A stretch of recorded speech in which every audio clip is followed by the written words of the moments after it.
Telaga TV mendekatkan umat dengan ilmu dan ahlinya. Bismillahirrahmanirrahim. Assalamualaikum warahmatullahi wabarakatuh. Innal hamdalillah nahmaduhu wa nasta'inuhu wa nastaghfiruh wa na'udzu billahi min shururi anfusina wa sayyiati a'malina. Man yahdihillahu fala mudilla lahu wa man yudlil fala hadiya lahu. Asyhadu an la ilaha illallah wahdahu la syarika lah wa asyhadu anna Muhammadan abduhu wa rasuluh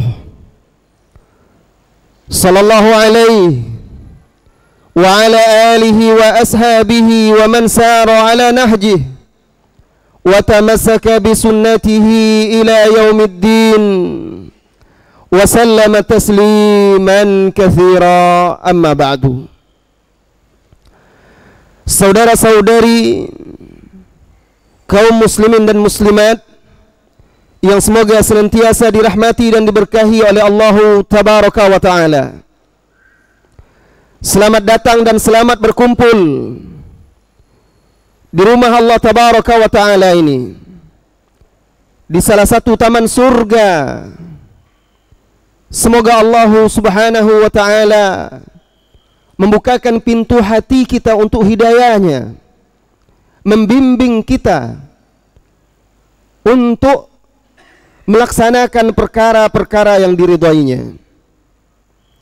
Kaum muslimin dan muslimat, pagi hari ini seperti biasanya pertemuan bulanan kita di masjid ini, kajian rutin bulanan di Masjid Nurus Salam. Dan pada kesempatan ini kita mengangkat tema beribadah tapi sia-sia. Tujuan manusia, bahkan jin dan manusia diciptakan di dunia ini, hakikatnya adalah untuk menegakkan ubudiyah, menghambakan dirinya kepada Allah Azza wa Jalla. Allah Subhanahu wa ta'ala berfirman, "Wa ma khalaqtul jinna wal insa illa liya'budun." Dan tidaklah aku ciptakan jin dan manusia melainkan agar mereka beribadah kepadaku. Itu dia tujuan penciptaan manusia. Bahkan alam semesta ini, langit tidak terkembang, bumi tidak menghampar dengan isinya, melainkan tujuannya adalah dalam rangka mengibadati Allah Subhanahu wa ta'ala dengan mentauhidkannya dan tidak mensekutukannya dengan sesuatu yang lain. Maka setiap kita hidup di dunia ini, hidup mengumpulkan bekal untuk akhirat. Mulai dari dia diciptakan, mulai dari dia dilahirkan, lalu mulai dia mengenal Allah, kemudian mukallaf, dibebankan kepada dia taklif ibadah, sampai dia meninggal dunia, wafat, meninggalkan dunia fana ini. Semuanya adalah untuk berbekal, memperbanyak ibadah, mendekatkan diri kepada Allah Azza wa Jalla, agar kelak di yaumil qiyamah dia memetik hasilnya, mendapatkan pahala dan ampunan dari Allah Azza wa Jalla, lalu masuk ke surga Allah Subhanahu wa ta'ala. Namun ketahuilah wahai saudara-saudari kaum muslimin dan muslimat, ketika nanti manusia dibangkitkan setelah hari kiamat, lalu dibangkitkan dari alam barzah, kemudian dikumpulkan di mahsyar, lalu dihisab. Ketika itulah nyata bagi kita siapa yang amalnya diterima dan siapa ibadahnya yang sia-sia. Adalah salafus saleh dahulu, mereka sangat takut ibadah mereka tidak diterima oleh Allah Azza wa Jalla. Mereka adalah orang-orang yang sangat taat, orang-orang yang bertakwa, orang-orang yang menghabiskan umur kehidupan mereka untuk mendekatkan diri kepada Allah Azza wa Jalla, berjihad, berjuang, berkorban untuk agama Allah. Namun mereka takut kalau amal soleh mereka itu tidak diterima. Manusia hari ini ibadah mereka sedikit, tapi mereka merasa aman, seolah-olah yakin ibadah mereka yang sedikit itu diterima oleh Allah Azza wa Jalla. Itu dia perbedaan antara kita dengan salafus soleh. Di dalam surah Al-Mu'minun ayat 57 sampai 61, Allah Subhanahu wa taala berfirman, "Innal ladzina hum min khasyati rabbihim musyfiqun." Sesungguhnya orang-orang yang mereka itu takut terhadap Rabb mereka. Walladzina hum biayati rabbihim yu'minun, dan orang-orang yang beriman dengan ayat-ayat Rabb mereka. Walladzina hum birabbihim la yusyrikun, dan orang-orang yang tidak menyekutukan Rabb mereka dengan suatu apapun. Walladzina yu'tuna ma atau, dan orang-orang yang menunaikan infak, sedekah dan zakat. Wa qulubuhum wajilah, sementara hati mereka wajilah, takut. Mereka beribadah, mereka salat, mereka beriman, mereka salat, mereka membayar zakat, tetapi hati mereka takut. Annahum ila rabbihim raji'un, bahwasanya mereka itu kembali kepada Rabb mereka. Ulaika yusari'una fil khairat, mereka itulah orang-orang yang bergegas, berlomba-lomba melakukan kebaikan. Wahum laha sabiqun, dan mereka senantiasa terdepan untuk melakukan kebaikan tersebut. Aisyah radhiyallahu anha, sebagaimana diriwayatkan oleh Imam At-Tirmidzi, menuturkan tentang ayat ini. Sa'altu Rasulullah sallallahu alaihi wasallam, aku bertanya kepada Rasulullah sallallahu alaihi wasallam an hadhil ayah, tentang ayat ini. Walladzina yu'tuna ma atau, yaitu orang-orang yang memberikan, berinfak apa yang dianugerahkan kepada mereka. Wa qulubuhum wajilah, sementara hati mereka takut. Aisyah berkata, wahai Rasulullah, siapa mereka itu? Orang yang takut itu mereka beribadah tapi mereka takut. Humul ladzina yashrabuna al-khamr wa yasruqun, apakah mereka orang-orang yang minum khamar atau orang-orang yang mencuri? Karena dosa mereka takut. Maka Nabi yang mulia sallallahu alaihi wasallam menjawab, la ya bintas Siddiq, tidak demikian wahai putri As-Siddiq, putri Abu Bakar.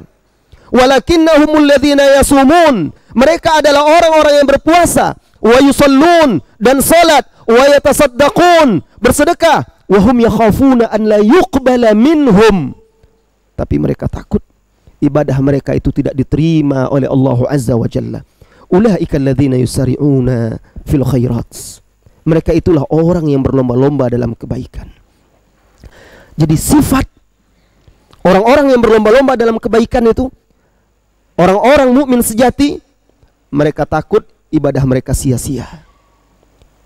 Dari sinilah wahai saudaraku, kita tahu betapa pentingnya kita membahas ini, urgensi tema yang kita angkat ini, agar kita berhati-hati sehingga amal ibadah yang telah kita laksanakan, harta yang telah kita infakkan, tenaga yang kita habiskan untuk beribadah kepada Allah tidak sia-sia kelak di hari kiamat. Sehingga tidak seperti fata morgana, kasarabim biqiyah. Jadi ada kelak di hari kiamat itu orang-orang amal ibadahnya itu seperti fata morgana. Fata morgana yang di tengah padang pasir, kata Allah Subhanahu wa taala. Yahsabuhu dham'anu ma'a, orang-orang yang haus mengira itu adalah air, lalu dia mendatanginya, dikiranya amalnya itu akan bermanfaat. Tatkala dia datang, ternyata itu hanyalah bayangan saja. Itu perumpamaan yang diberikan oleh Allah Azza wa Jalla. Orang-orang yang amal ibadahnya kelak sia-sia, dia haus, dia dahaga. Kelak di hari kiamat semua kita membutuhkan amalnya. Tidak ada lagi yang bisa menolongnya, tidak ayahnya, tidak ibunya, tidak anak, istri dan teman-temannya. Masing-masing tergantung amalannya. Ketika di saat dan kondisi dia sangat membutuhkan amalannya, amal ibadahnya seperti fata morgana. Maka wahai saudaraku, wahai saudariku, wajib kita memiliki rasa khawatir dan takut setiap amal ibadah kita itu tidak diterima oleh Allah Azza wa Jalla. Dahulu wahai saudaraku, wahai saudariku, kaum muslimin dan muslimat, pendahulu-pendahulu kita yang saleh, para sahabat Nabi sallallahu alaihi wasallam wa radhiyallahu anhum ajmain, takut dan khawatir terhadap diri mereka. Takut kalau amal mereka lenyap, sirna dan tidak berguna. Abu Darda radhiyallahu anhu berkata, "La in a'lam anna Allah taqabbala minni rak'ataini ahabbu ilayya min ad-dunya wa ma fiha." Kalaulah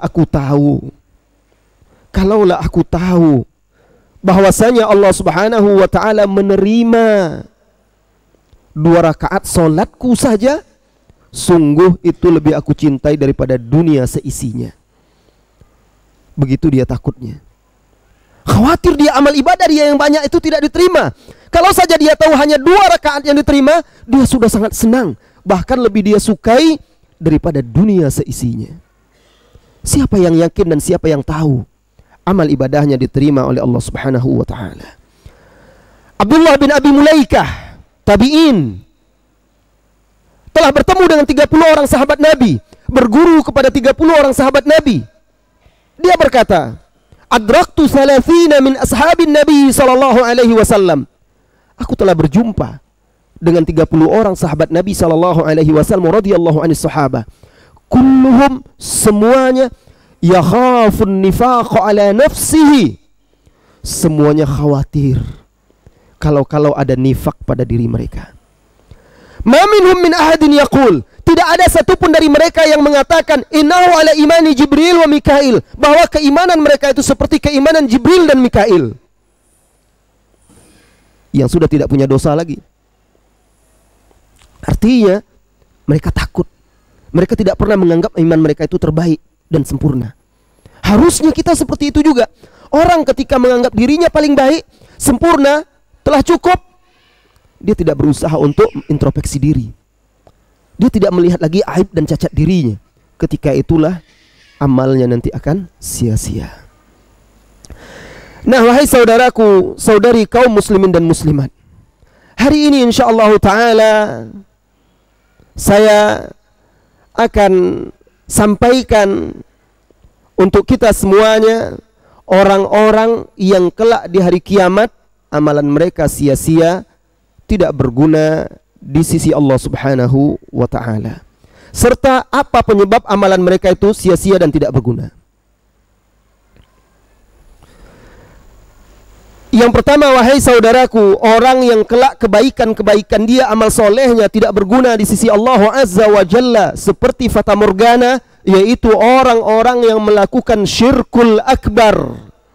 Walaupun dia salat, walaupun dia puasa, walaupun dia membayar zakat, walaupun dia berinfak dengan hartanya yang baik, walaupun dia melakukan kebaikan-kebaikan untuk manusia, tapi kalau dia mati di atas syirkul akbar, dia melakukan syirik akbar, sebelum matinya dia tidak bertaubat, tidak meninggalkannya, maka amalannya akan sia-sia kelak di hari kiamat.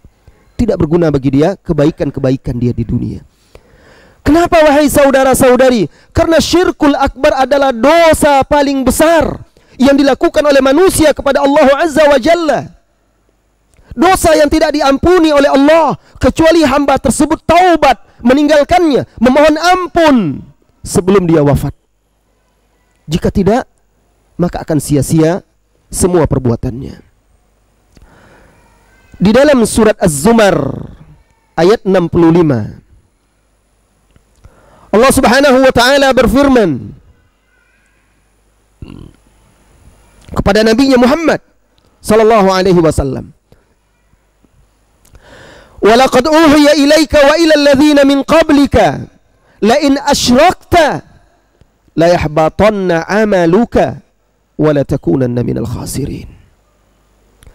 Sungguh hai Muhammad, kami telah wahyukan atau telah diwahyukan kepadamu dan kepada nabi-nabi sebelummu, jika engkau asyrakta, jika engkau hai Muhammad dan para nabi-nabi asyrakta, melakukan kesyirikan, menyekutukan Allah dengan makhluk, la yahbatanna amaluka, akan sirna, akan lenyap, akan rusak, akan sia-sia amalanmu, wala takunanna minal khasirin, dan engkau pasti termasuk orang yang merugi. Kalaulah Allah Subhanahu wa ta'ala berkata demikian kepada manusia terbaik, pemimpin anak cucu Adam, pemimpin para nabi dan rasul, Allah tegaskan, jika engkau berbuat syirik Muhammad, semua amal ibadahmu lenyap dan engkau merugi. Apatah lagi kita, manusia yang lemah imannya, dangkal ilmunya. Maka wajib bagi kita, wahai kaum muslimin dan muslimat, mewaspadai setiap perbuatan syirik dengan segala jenis bentuknya. Syirkul akbar, seperti menyembelih untuk selain Allah, menyembelih untuk jin, untuk syaitan, untuk tempat-tempat keramat, untuk kuburan. Karena menyembelih hanya boleh untuk Allah Subhanahu wa ta'ala. Begitu juga salat untuk selain Allah. Begitu juga ibadah-ibadah yang lainnya, bernazar kepada selain Allah, meminta pertolongan kepada makhluk dalam perkara-perkara yang hanya Allah Subhanahu wa ta'ala yang bisa melakukannya, seperti kepada orang yang telah mati, bergantung kepada syaitan, jin dan lain sebagainya. Ini semua adalah perbuatan-perbuatan syirkul akbar. Allah Subhanahu wa ta'ala berfirman, qul inna salati wa nusuki wa mahyaya wa mamati lillahi rabbil alamin. Katakanlah Muhammad, sesungguhnya salatku dan sembelihanku, hidup dan matiku hanya milik Allah, Rabb semesta alam. Di dalam surah Al-Furqan ayat 23, Allah Subhanahu wa ta'ala berfirman, wa qadimna ila ma amilu min amalin faja'alnahu haba'an manthura. Kelak di hari kiamat ketika dihisab, dikumpulkan manusia, lalu Allah datangkan amalan orang-orang yang melakukan kesyirikan ini, amal baiknya dulu di dunia didatangkan. Kemudian apa kata Allah di hadapan mereka? Faja'alnahu haba'an manthura. Lalu amal mereka itu kami jadikan laksana debu yang berterbangan, tidak berguna, menjadi sia-sia. Jadi saudaraku, orang-orang kafir, musyrik, sekalipun dia berbuat baik, menyumbang untuk masjid dan lain sebagainya, maka Allah beri dia balasan sekedar di dunia saja, dapat pujian dan sanjungan dari manusia. Tetapi di akhirat, maka dia tidak mendapatkan apa-apa, semuanya itu sia-sia. Perumpamaan lain yang diberikan oleh Allah Subhanahu wa ta'ala kepada orang yang melakukan kesyirikan itu seperti orang yang kehausan, lalu ada sumber air, dia ambil air itu dengan jari jemari terbuka begini, tidak pernah dapat. Air itu akan jatuh di sela jari-jarinya, tidak berguna, tidak bermanfaat. Maka wajib kita mewaspadai segala bentuk perbuatan syirik, perkara terbesar yang merusak dan menghancurkan amal ibadah seseorang. Ada seorang musyrikin di zaman jahiliyah namanya Ibnu Jud'an. Dia ini terkenal baik, suka membantu orang-orang yang dalam kesulitan, mendamaikan orang yang berperang, menyambung silaturahim dan lain sebagainya, memberi minum orang yang butuh minum. Pokoknya baik, terkenal. Namanya Ibnu Jud'an. Nabi SAW di masa kecilnya berjumpa dengan orang ini. Lalu ada sahabat yang bertanya ketika setelah Rasulullah menjadi nabi. Sahabat bertanya, wahai Rasulullah SAW, Ibnu Jud'an ini dulu dia berbuat baik di masa hidupnya, apakah itu tidak bermanfaat bagi dia? Apa kata Rasulullah SAW? Tidak. Karena dia tidak pernah satu kali pun dalam kehidupan dia berkata, Allahumma gfirli, ya Allah ampuni aku. Karena dia kafir, bagaimana dia akan meminta ampun kepada Allah Azza wa Jalla? Karena dia tidak pernah sekalipun dalam umur dia mengucapkan Allahumma gfirli. Karena dia tidak beriman kepada yaumul akhir, kepada hari berbangkit, kepada sorga dan juga kepada neraka. Dari Abu Sa'id Al-Khudri, dari Abu Sa'id bin Abi Fadalah Al-Ansari, dan hadis ini dikeluarkan oleh Imam At-Tirmidzi. Wa kana minas sahabah, dan dia ini termasuk sahabat, bukan Abu Sa'id, lakin akan tetapi Abu Sa'id bin Abi Al-Fadalah. Qal, ia berkata, sami'tu Rasulullah sallallahu alaihi wasallam yaqul, aku mendengar Rasulullah sallallahu alaihi wasallam bersabda, idza jumi'an nasu yaumal qiyamah liyaumil la raiba fi, ketika kelak dikumpulkan manusia di hari kiamat, di hari yang tidak ada keraguan padanya. Maksudnya, wahai saudariku, di yaumil mahsyar dikumpulkan seluruh manusia. Anda, saya, kita semua ada di antara manusia tersebut. Bayangkan, dikumpulkan seluruh manusia. Nada munadin. Ketika itu, seluruh manusia dari zaman Nabi Adam sampai akhir zaman dikumpulkan. Terdengarlah seseorang menyeru. Terdengar seruan, man kana asyraka fi amalihi amalahu lillahi ahada falyatlub thawabahu min indi ghairillah fa innallaha aghna syuraka'i 'anil syirk. Terdengar seruan kepada manusia, barang siapa yang dahulu menyekutukan Allah dalam amalannya untuk selain Allah, falyatlub thawabahu min indi ghairillah, silakan minta pahalanya dari selain Allah. Itu di hari kiamat. Silakan minta pahalanya dari selain Allah. Fa innallaha, maka sesungguhnya Allah, aghna syuraka'i 'anil syirk. Sesungguhnya Allah zat yang paling tidak membutuhkan sekutu. Sia-sia. Kepada siapa dia minta pahalanya?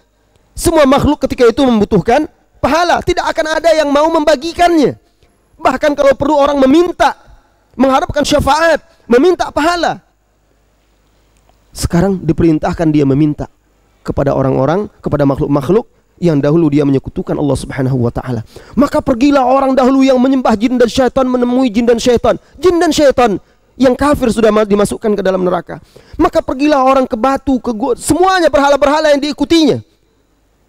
Maka dia sia-sia dan tidak mendapatkan apa-apa. Ini yang pertama. Orang yang amal ibadah kebaikannya kelak sia-sia di hari kiamat, yaitu orang yang melakukan syirkul akbar. Yang kedua, yaitu orang-orang yang tidak ikhlas dalam beribadah. Riya.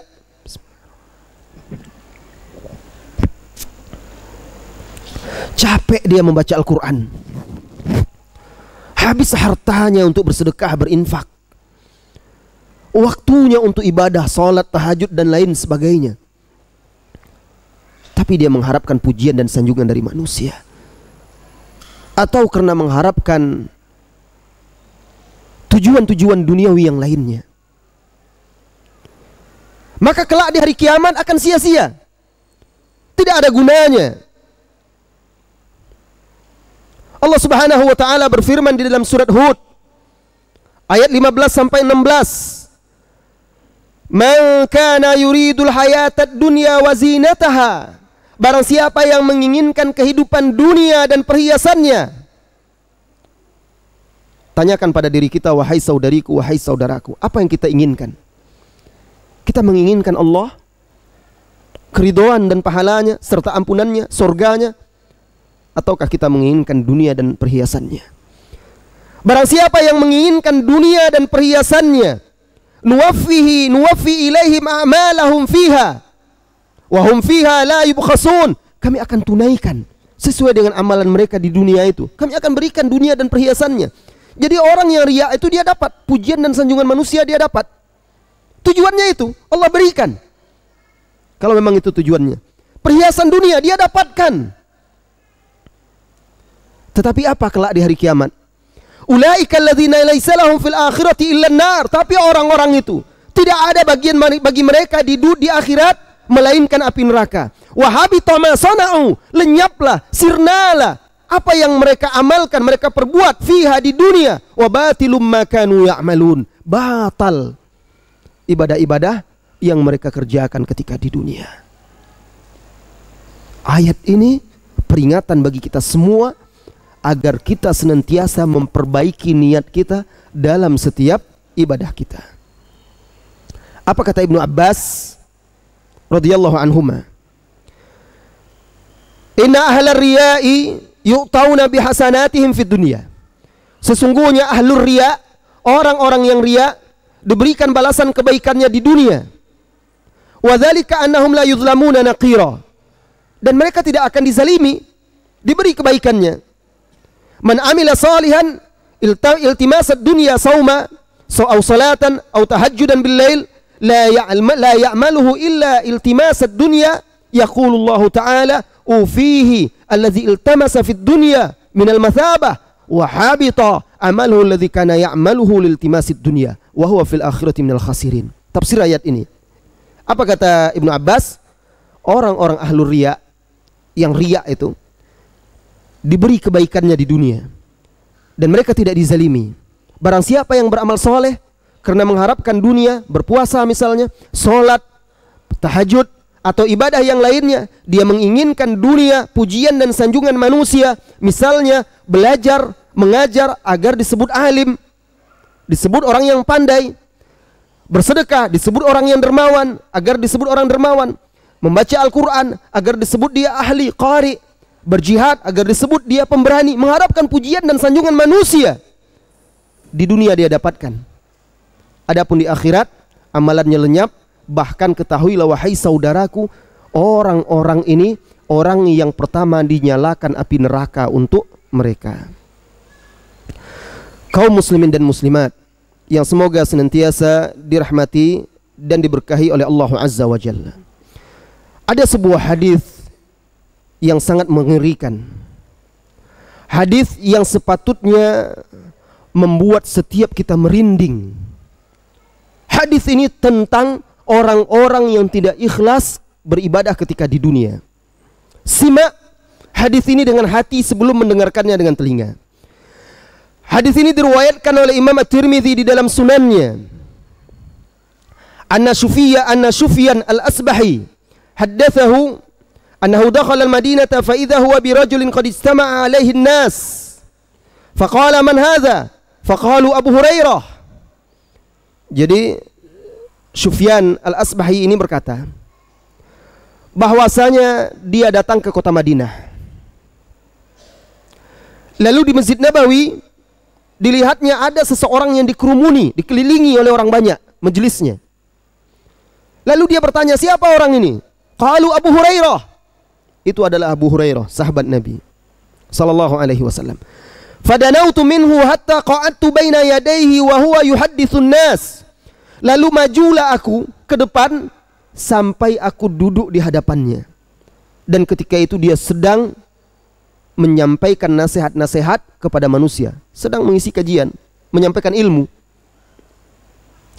Falamma sakat wa khala, tatkala selesai dan dia tinggal sendiri, qultu lahu, aku berkata kepada Abu Hurairah, anshuduka bihaqqin wa bihaqqin. Aku ingatkan engkau, aku bersumpah demi Allah agar engkau mau berbicara kepadaku. Lama haddatsani haditsan sami'tahu min Rasulillah sallallahu alaihi wasallam. Maukah kamu untuk menyampaikan kepadaku hadis yang engkau dengar dari Rasulullah sallallahu alaihi wasallam? Faqala Abu Hurairah menjawab atau berkata, af'al la uhadditsannaka haditsan haddatsanihi Rasulullah sallallahu alaihi wasallam aqalnahu wa alimnahu aqaltuhu wa alimtuhu. Baik, aku akan kerjakan. Aku akan sampaikan kepadamu satu hadis yang mana Rasulullah sallallahu alaihi wasallam menyampaikan langsung kepadaku. Aku mendengarnya, aku memahaminya dan aku mengetahuinya. Abu Hurairah berkata, thumma nashagha Abu Hurairah nashghatan. Kemudian tiba-tiba, belum sempat berbicara lagi, tiba-tiba Abu Hurairah pingsan dan menggigil ketakutan. Sufyan al-Asbahi ini menunggu, ada apa ini? Thumma afaq. Kemudian sadar kembali Abu Hurairah. Lalu dia berkata lagi, aku akan sampaikan kepadamu satu hadis yang disampaikan langsung oleh Rasulullah sallallahu alaihi wasallam kepadaku dan aku mendengarnya serta memahaminya. Kemudian dia kembali pingsan, menggigil ketakutan.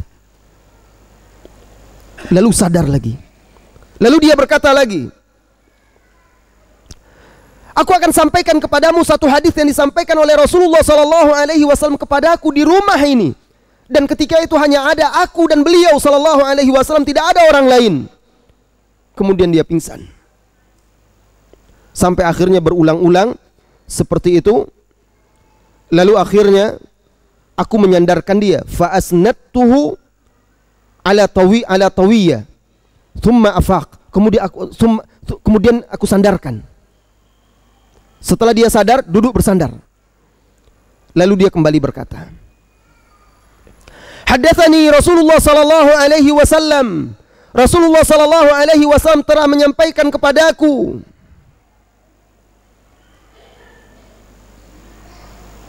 anna Allah tabaraka wa ta'ala idza kana yaumul qiyamah yanzilu ila al-ibad liyaqdiya bainahum, bahwasanya Allah tabaraka wa ta'ala di hari kiamat ketika manusia dikumpulkan di yaumul mahsyar, saat tiba waktu hisab, Allah turun menemui hambanya untuk memutuskan di antara mereka. Wa kullu ummatin jathiyah, dan setiap umat akan datang kepada Allah Azza wa Jalla. Fa awwalu man yud'a bihi rajulun jama'a al-Qur'an wa rajulun yaqtatilu fi sabilillah wa rajulun katsirul mal. Dan yang pertama dipanggil menghadap Allah Azza wa Jalla untuk dihisab itu orang yang hafal Al-Qur'an. Kemudian orang yang berjihad di jalan Allah, berperang di jalan Allah. Kemudian orang yang diberi harta yang banyak. Fayaqulullahu lil qari'. Lalu Allah Subhanahu wa taala berkata kepada ahlul Quran ini, orang yang hafal Quran, orang yang bagus bacaannya ini, alam u'allimak ma anzaltu ala rasuli, bukankah aku yang mengajarkan kepadamu apa yang aku turunkan kepada rasulku? Maksudnya Allah yang mengajarkan di Al-Quran. Dia bisa Al-Quran, hafal ayat-ayat Allah, itu anugerah, nikmat, karunia yang Allah limpahkan kepada dia. Lalu dia menjawab, qala bala, benar wahai Rabb, wahai Tuhanku. Lalu Allah Subhanahu wa taala berkata kepada dia, famadza amilta fima alimta, apa yang telah engkau perbuat, apa yang telah engkau amalkan terhadap apa yang telah aku anugerahkan kepadamu? Qal kuntu aqumu bihi ana al-laili wa ana an-nahar. Hamba itu menjawab dengan bangga, wahai Tuhanku, aku senantiasa menggunakan Al-Quran itu untuk solat malam. Aku baca dalam solat tahajud, aku baca saat solat di siang hari, aku senantiasa membacanya. Fayaqulullahu ta'ala, Allah berkata kepada dia, kazabta, engkau bohong, engkau dusta. La ilaha illallah. Ini rupanya yang membuat Abu Hurairah takut. Hadis ini sangat mengerikan.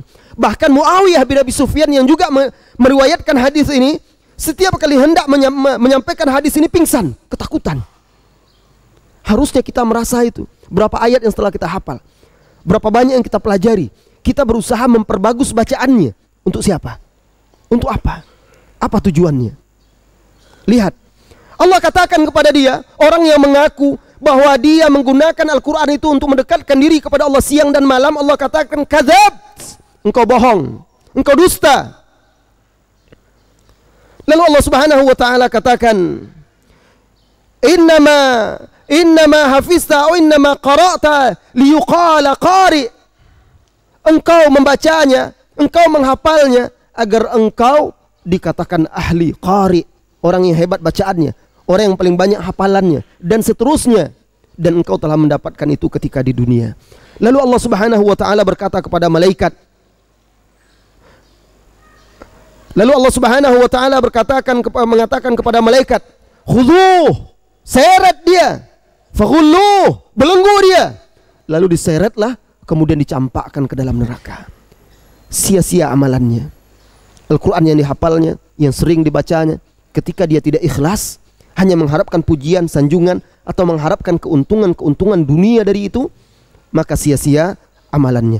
Kemudian dipanggil pula orang yang banyak harta, dihadapkan kepada Allah Azza wa Jalla. Lalu Allah Subhanahu wa taala berkata kepada dia, kemudian Allah Subhanahu wa taala berkata kepada dia, alam uwassi alaik, bukankah aku telah lapangkan rezeki untukmu, aku limpahkan harta atasmu? Qala bala, benar wahai Rabb.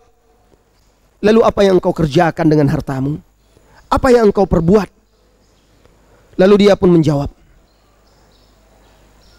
Kata dia, kuntu asilur rahim wa atasaddaq. Aku gunakan harta itu untuk silaturahim. Aku gunakan untuk bersedekah, berinfak. Aku bangun masjid. Aku bantu dakwah. Aku bantu orang fakir dan miskin, orang-orang yang susah. Aku gunakan untuk kebaikan-kebaikan. Lalu Allah katakan, kadzabta, engkau dusta, engkau bohong. Engkau melakukan itu agar engkau dikatakan dermawan, pemurah, dan engkau sudah mendapatkan itu. Lalu diperintahkan malaikat untuk menyeretnya, dicampakkan ke dalam neraka. Kemudian yang ketiga didatangkan lagi seorang yang pemberani, yang berjihad di jalan Allah. Di dunia dia sibuk berperang, di mana ada jihad di jalan Allah dia ikut dengan gagah berani. Dihadapkan kepada Allah, Allah ingatkan nikmat yang Allah karuniakan, Allah anugerahkan kepada dia, dan dia menjawab, mengakuinya, bala ya Rabb. Lalu Allah tanyakan, apa yang engkau gunakan? Dengan apa engkau gunakan nikmat tersebut dan untuk apa? Lalu dia menjawab, apa kata dia? Umirtu bil jihad fi sabilik faqataltu hatta qutilt. Aku diperintahkan untuk berjihad di jalan Allah, wahai Tuhanku. Lalu aku berangkat jihad, berperang dengan gagah berani, sampai akhirnya aku terbunuh mati syahid. Lalu apa kata Allah? Kadzabta, engkau dusta. Engkau pergi berperang agar disebut pemberani. Engkau pergi berperang agar disebut mati syahid. Dan engkau sudah mendapatkan gelar-gelar tersebut. Lalu diperintahkan malaikat untuk menyeretnya. Ini amalan-amalan yang paling utama. Hafal Al-Quran, berilmu, mempelajarinya, mengajarkannya. Orang yang kaya, kemudian pemberani.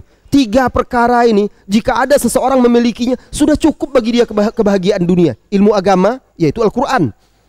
Kemudian apa? Harta. Kemudian keberanian. Apalagi yang dibutuhkan oleh manusia? 3 perkara ini dipunyai oleh seseorang, seolah-olah dia memiliki dunia seisinya. Tapi itu semua sia-sia jika ternyata semua itu dilakukannya karena mengharapkan pujian, sanjungan, atau keuntungan-keuntungan duniawi. Kaum muslimin dan muslimat yang semoga senantiasa dirahmati dan diberkahi oleh Allah Azza wa Jalla, maka wajib kita menjaga hati kita, memperbaikinya, berusahalah. Masalah ikhlas ini masalah yang berat, butuh perjuangan, butuh latihan. Dan jangan perturutkan hawa nafsu itu. Lawan terus, memohon dan berlindung pada Allah dari kesyirikan-kesyirikan yang tidak kita ketahui. Karena riya itu sangat tersembunyi dan sangat halus. Kadang-kadang seseorang selesai dia beribadah, kadang ada harapannya untuk dipuji dan disanjung, walaupun sebelumnya dia tidak mengharapkan itu. Begitu beratnya. Harus terus berjuang, berusaha, dan menyadari bahwa diri kita itu lemah, lalu memohon kepada Allah Azza wa Jalla yang maha perkasa lagi maha kuat. Yang ketiga, orang-orang yang sia-sia amalannya kelak ketika di dunia. Orang-orang yang suka menyebut-nyebut kebaikannya kepada orang lain, atau bersedekah namun menyakiti orang yang dia beri. Anda berinfak kepada orang miskin, orang yang susah, atau misalnya membantu untuk sekolah, masjid, dan segala macam, tapi sering disebut-sebut, saya itu yang bangun itu, berinfak itu, disebut-sebut juga. Tersinggung sedikit, oh saya runtuhkan nanti masjidnya, saya yang bangun ini. Kadang ada orang seperti itu kan, batanya saya yang beli ini dan segala macam, disebut-sebut. Atau kadang memberi, dia menyakiti orang yang diberi dengan kata-kata atau sikap dia. Orang yang seperti ini tidak berguna kebaikannya itu. Apa kata Allah Subhanahu wa taala? Melarang kita merusak sedekah, infak kita itu dengan menyebut-nyebutnya. Apa kata Allah di surah Al-Baqarah ayat 264? Ya ayyuhalladzina amanu la tubtilu sadaqatikum bil manni wal adha. Wahai orang-orang yang beriman, jangan engkau rusak, jangan engkau batalkan pahala sedekahmu dengan menyebut-nyebutnya, dan juga dengan menyakiti orang yang engkau beri. Kalau memang kita tersinggung, tidak suka, ya diam saja. Kita kan tujuannya bukan untuk mereka, untuk Allah Subhanahu wa taala. Kita membangun masjid untuk Allah, mengharapkan pahala dari Allah. Kita membangun madrasah, membantu orang miskin, fuqara, panti asuhan, dan lain sebagainya. Tujuannya apa? Mengharapkan pahala dari Allah Azza wa Jalla. Itu saja. Nah, di dalam surah Al-Baqarah di ayat 262 Allah juga berfirman, alladzina yunfiquna amwalahum fi sabilillah, yaitu orang-orang yang menginfakkan hartanya di jalan Allah.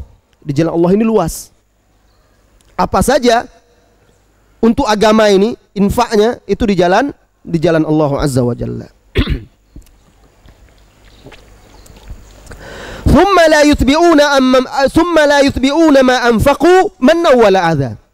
Yaitu orang-orang yang menginfakkan hartanya di jalan Allah, lalu dia tidak iringi infaknya itu dengan menyebut-nyebut dan menyakiti. Ini dia yang benar. Ini dia sifat mukmin sejati. Abu Dzar radhiyallahu anhu meriwayatkan dari Rasulullah sallallahu alaihi wasallam bahwa Nabi sallallahu alaihi wasallam bersabda, ada 3 orang kelak di hari kiamat Allah tidak akan berbicara kepada mereka. Allah tidak akan melihat mereka. Allah tidak akan mensucikan mereka. Dan bagi mereka azab yang pedih. Thalathatun la yukallimuhumullahu yawmal qiyamah wa la yanzuru ilaihim wa la yuzakkihim wa lahum adzabun alim. Ada 3 orang kelak di hari kiamat, kata Rasulullah sallallahu alaihi wasallam, Allah tidak akan berbicara dengan mereka karena Allah menghinakan mereka. Allah tidak memandang mereka. Allah tidak mensucikan mereka. Bahkan Allah timpakan kepada mereka azab yang pedih. Lalu Rasulullah sallallahu alaihi wasallam menyebutkan itu 3 kali. Kemudian Rasulullah sallallahu alaihi wasallam berkata, al-musbil, yang pertama orang yang isbal, yang berpakaian pakaiannya sampai menutupi mata kaki. Wal mannan, yang kedua ini dia, orang yang menyebut-nyebut infaknya, sedekahnya, disebut-sebutnya. Yang ketiga, al-munafiq atau al-munfiq sil'atahu bil halfil kadhib, orang yang melariskan dagangannya dengan sumpah palsu. 3 orang ini kelak di hari kiamat Allah tidak akan berbicara dengan mereka. Allah tidak memandang mereka. Allah tidak mensucikan mereka, dan bagi mereka azab yang pedih. Hadis ini sahih diriwayatkan oleh Imam Muslim. Kaum muslimin dan muslimat yang semoga senantiasa dirahmati dan diberkahi oleh Allah Azza wa Jalla.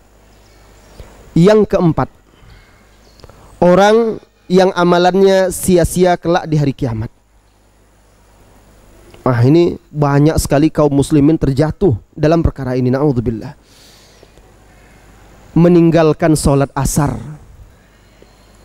Meninggalkan sholat asar itu memusnahkan amal ibadah kita, kebaikan-kebaikan. Tetapi banyak orang yang lalai. Karena waktu sholat asar ini waktu-waktu orang pulang kerja. Akhirnya lalai. Waktunya habis di jalan, pulang akhirnya capek, letih dan lelah, lalu akhirnya dia tinggalkan, dia anggap remeh. Atau kadang itu waktu tidur istirahat, atau kadang waktu olahraga, sibuk main bola dan lain sebagainya. Orang nonton ke stadion itu kadang-kadang kan belum lagi waktu asar dia udah masuk karena takut nanti tidak kebagian tempat dan segala macam. Akhirnya lewat sholat asar. Nah, padahal Allah Subhanahu wa ta'ala menekankan sholat asar ini harus dijaga baik-baik. Di dalam surah Al-Baqarah di akhir juz 2 itu Allah Subhanahu wa ta'ala berfirman, hafizu 'ala salawat. Jagalah, hafiz itu benar-benar menjaga, muhafadzah. Jagalah oleh kalian salat kalian, wassalatil wusta, dan salat yang tengah. Pertama Allah sebutkan jagalah salat secara umum. Kemudian Allah ingatkan secara khusus, yaitu salat yang tengah. Salat yang tengah maksudnya adalah salat asar. Karena dia antara zuhur, dia antara subuh dan zuhur, dan antara maghrib isya. Jadi dia berada di tengah-tengah.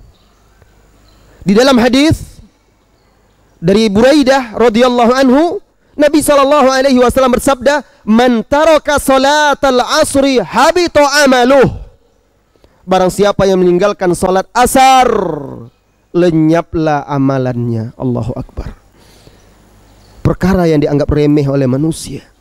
Dulu para sahabat, dulu salafus saleh, bagi mereka kehilangan keluarga, anak istri dan harta benda lebih baik bagi mereka daripada tidak sholat asar. Bayangkan, sampai seperti itu. Rela mereka kehilangan keluarga, harta daripada kehilangan sholat asar. Namun itu pula lah ibadah yang dilalaikan oleh banyak manusia. Mudah-mudahan kaum muslimin banyak yang mendengarkan kajian ini, baik melalui Radio Hidayah ataupun melalui Riau Channel dan Telaga Hati TV, sehingga mereka mendengarkan hadis ini yang barangkali sedikit sekali orang yang tahu. Hadis Buraidah ini, Rasulullah sallallahu alaihi wasallam bersabda, "Man taraka salatal asri habita amaluh." Barang siapa yang meninggalkan salat asar, maka lenyaplah amalannya, dan hadis sahih diriwayatkan oleh Al-Imamul Bukhari. Bayangkan hadis yang barangkali tidak pernah didengar oleh kebanyakan kaum muslimin. Karena tidak pernah belajar, tidak pernah mendengar, dan jarang yang menyampaikan, akhirnya membuat orang menganggap remeh masalah itu. Kaum muslimin dan muslimat yang semoga senantiasa dirahmati dan diberkahi oleh Allah Azza wa Jalla. Yang kelima, orang-orang yang kelak sia-sia amalannya. Orang-orang yang lancang mendahului Allah. Mendahului Allah dalam masalah apa? Dalam masalah menghukumi hamba Allah. Kita ini sama-sama hamba Allah. Tidak berhak kita untuk menghukumi orang itu masuk neraka, masuk surga, kecuali ada dalilnya dari Al-Quran atau dari hadis-hadis yang sahih. Maka tidak boleh seenaknya kita mengatakan fulan kafir, tidak boleh, kecuali ada dalil yang kuat dari Al-Quran dan Sunnah, bisa dipertanggungjawabkan, terang seperti terangnya matahari. Tidak boleh mengatakan fulan masuk surga, fulan masuk neraka. Tidak. Itu bukan wewenang kita. Kita ini semuanya hamba. Kita yang akan dihukumi oleh Allah Azza wa Jalla. Nah, orang yang kelak sirna sia-sia amalannya, orang yang seperti ini salah satunya. Dengarkan dan simak hadis ini. Hadis dari Damdam bin Jaus al-Yamami. Damdam, namanya Damdam dengan dot, Damdam berkata, "Dakhaltu masjid al-Madinah fanadani syaikhun." Aku memasuki masjid Madinah, maksudnya masjid Nabi. Lalu tiba-tiba seorang syekh memanggilku. "Ya Yamami," namanya Damdam al-Yamami. "Wahai Yamami, ta'ala, kemari." Wa ma'arifuhu, aku tidak kenal dia. Faqal, lalu syekh itu berkata kepadaku, la taqulanna li rajulin wallahi la yaghfirullahu laka abada." Janganlah engkau katakan kepada seseorang, demi Allah, Allah tidak akan mengampunimu selama-lamanya. Wala yudkhilukallahu jannata abada. Kalau itu engkau lakukan, dan jangan pula engkau katakan kepada seseorang bahwa Allah tidak memasukkan engkau ke surga selama-lamanya. Jadi orang itu memberi nasihat kepada Damdam, "Wahai Damdam, jangan pernah engkau katakan kepada seseorang, demi Allah, Allah tidak akan mengampunimu. Atau engkau katakan, demi Allah, Allah akan memasukkanmu ke dalam surga. Jangan engkau katakan seperti itu." Damdam yang heran, tidak kenal orang itu, lalu bertanya, "Waman anta?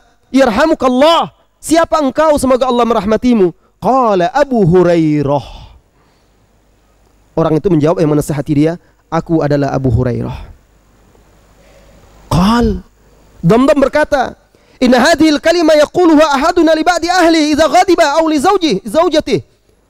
Kalimat yang seperti ini kadang-kadang diucapkan oleh salah seorang kami ketika dia marah kepada istrinya, kepada anaknya, atau kepada orang lain, kata Damdam. Jadi kadang-kadang orang saking marahnya, dilaknatnya, "Terlaknat engkau, masuk neraka nanti." Kata-kata laknat seperti itu. Nah, Abu Hurairah menasihati, apa kata Damdam? Kalimat seperti ini diucapkan oleh salah seorang dari kami kalau dia marah, baik kepada anaknya atau kepada istrinya. Kebiasaan orang zaman dahulu rupanya masih ada ketika itu. Dinasihati oleh Abu Hurairah. Qal, Abu Hurairah berkata, "Fa inni sami'tu Rasulullah sallallahu alaihi wasallam yaqul." Sesungguhnya aku mendengar Rasulullah sallallahu alaihi wasallam bersabda, "Inna rajulaini kana fi Bani Israil mutahabbaini." Dulu di zaman Bani Israel ada dua orang laki-laki yang saling mencintai, bersahabat. Si A dan si B saling bersahabat, saling mencintai. Ahaduhuma mujtahidun fil ibadah wal akharu ka'annahu yaqulu muznib. Yang satu rajin ibadah, yang satu lagi tergelincir melakukan dosa. Manusia. Kadang-kadang kan kita dalam sehari-hari kita lihat juga, karena kita mungkin rajin mengaji, rajin sholat jamaah, kita ada merasa hebat pula kan. Nampak orang ini tergelincir melakukan dosa kan. Karena kesombongan kita, merasa kita ujub, bangga dengan diri kita, kita rendahkan, kita nilai pula, oh ini udahlah, lah tamat lah tuh. Apanya yang tamat? Nah, kita lanjutkan hadisnya. Faja'ala yaqul uqassir amma anta fi. Lalu orang yang tergelincir dosa ini pun merasa dia rendah di hadapan temannya itu. Aku ini orang yang lalai, aku ini orang yang lalai daripada apa yang engkau perbuat wahai saudaraku. Lalu dia berkata, khallini wa rabbi, biarkan aku bersama Rabbku. Qal hatta wajadahu yawman ala dhammin ista'zamahu. Sampai suatu ketika temannya yang rajin ibadah ini mendapati temannya itu melakukan dosa, dan dia anggap itu dosa yang sangat besar. Jumpa dia, kawannya ini berbuat dosa, salah. Nah, dengarkan, ini luar biasa hadisnya. Faqal, cukup, hentikan, jangan lakukan dosa. Apa kata orang itu? Biarkan saya dengan Rabb saya. Biarkan saya dengan Rabb saya. Cukup, jangan lakukan lagi, biarkan saya. Jadi kadang-kadang orang berbuat dosa dan maksiat itu seperti itu, wahai saudaraku. Dinasihati ngeyel. Biarlah insya Allah nanti saya taubat. Karena sering seperti itu kan. Biarlah, pokoknya kamu jangan urus diri saya, pokoknya saya nanti akan taubat. Nah, karena sering melihat seperti itu, akhirnya setelah seperti itu, karena sering seperti itu, kawannya yang rajin beribadah ini berkata kepada dia, wallahi la yaghfirullahu laka abada. Demi Allah, Allah tidak akan mengampunimu lagi selama-lamanya. Wala yudkhilakallahul jannata abada. Dan Allah tidak akan masukkan kamu ke surga selama-lamanya. Kadang-kadang kan kita lihat orang itu, udah kita ingatkan masih juga bandel. Sudah kita ajak, tidak juga mau. Akhirnya kadang-kadang orang cepat putus asa, bosan, maka terlontar kata-kata yang tidak pantas itu.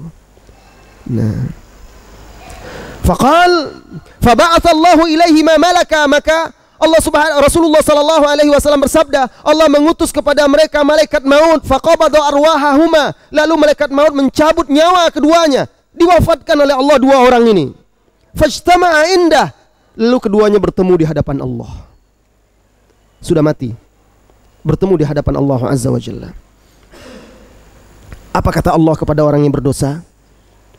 Faqala lil muznib, Allah berfirman kepada orang yang berdosa, udkhulil jannata bi rahmati, masuklah engkau ke dalam surgaku dengan rahmatku. Allahu akbar. Jangan pernah menghinakan orang yang berbuat dosa. Boleh kita benci dia karena dosanya, boleh kita membenci maksiatnya, nasihati dia, tapi jangan vonis dia seperti itu. Kita tidak pernah tahu, barangkali Allah gerakkan hati dia setelah itu untuk bertaubat. Setelah kita hina dan kita lecehkan, bertaubat dia dengan taubat nasuha, Allah terima, habis dosa dia. Karena orang yang bertaubat itu taubat nasuha, bersih seperti kembali dilahirkan oleh ibunya.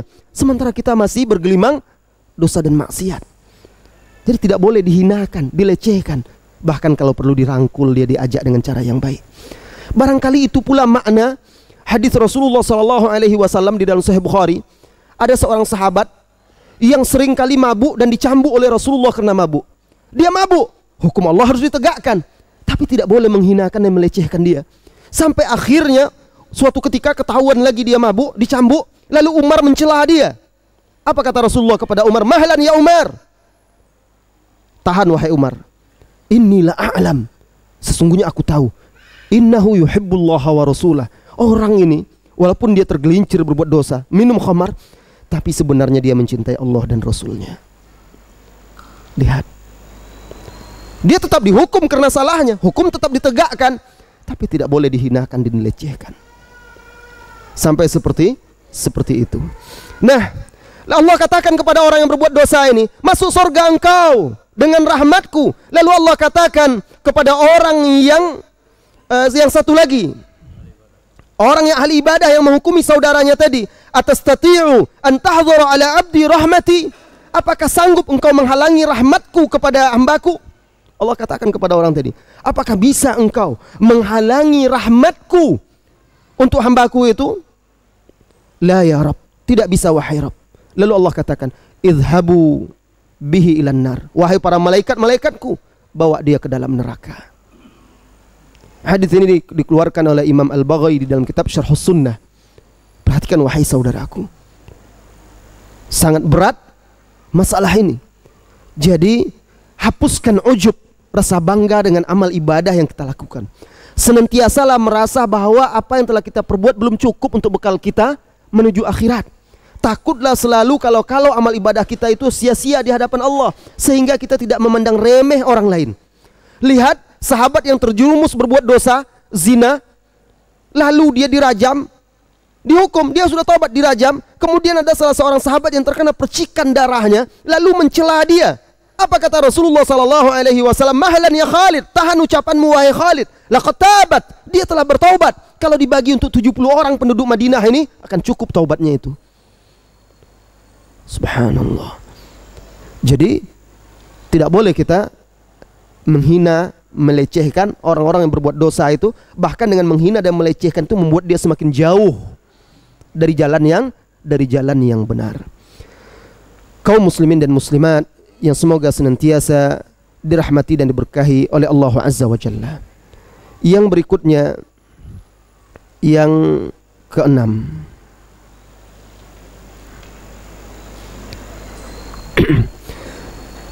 dari orang-orang yang sia-sia amal ibadahnya.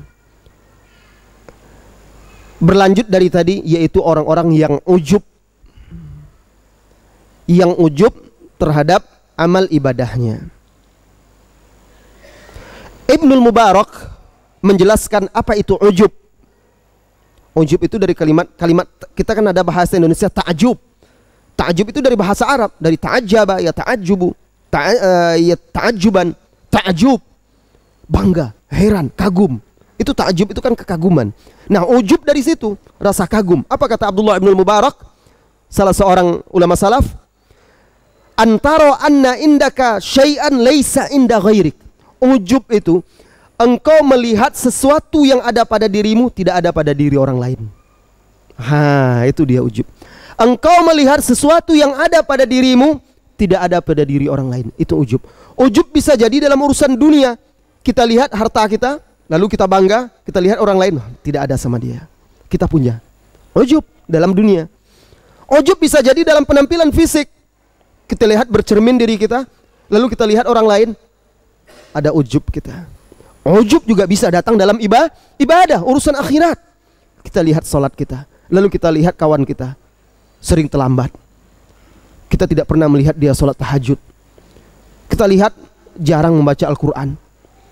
Kita lihat jarang dia berzikir, jarang berinfak dan bersedekah. Lalu kita lihat diri kita, kita punya semua itu. Lalu kita anggap dia tidak punya. Padahal kita tidak tahu apa yang dikerjakannya di rumah, di belakang kita. Kita tidak pernah tahu. Lalu ujub, kita anggap orang itu tidak punya apa yang kita punya. Ini dia ujub. Saudara-saudari kaum muslimin dan muslimat, bisa jadi seseorang melakukan ketaatan, lalu dia menganggap apa yang dia lakukan itu adalah sesuatu yang sangat besar, sehingga dia menganggap dia berhak untuk dipuji, disanjung, dan dia berhak untuk mendapatkan pahala yang besar, lalu memandang remeh orang lain yang ibadahnya tidak seperti dia. Dan ujub ini dampak-dampaknya sangat buruk, baik di dunia maupun di akhirat. Saudaraku, saudariku, ingatkah Anda kisah perang Hunain? Perang Hunain yang Allah abadikan di dalam surat At-Taubah. Ketika itu pasukan kaum muslimin sangat banyak, lebih dari 10.000 pasukan. Untuk di zaman itu mengumpulkan 10.000 pasukan itu udah luar biasa itu. Kaum muslimin pasukannya lebih dari 10.000 orang berangkat untuk menyerang kaum musyrikin di Taif. Allah ceritakan di dalam Al-Quran di surah Taubah. Wa yauma Hunainin idz a'jabatkum kathratukum. Ingatlah di hari perang Hunain ketika jumlah kalian yang banyak membuat kalian ujub, kagum, takjub terhadap diri kalian.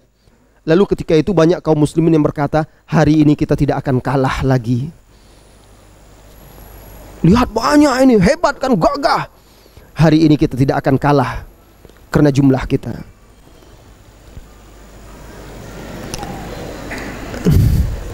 Ada yang ceramah pula di situ.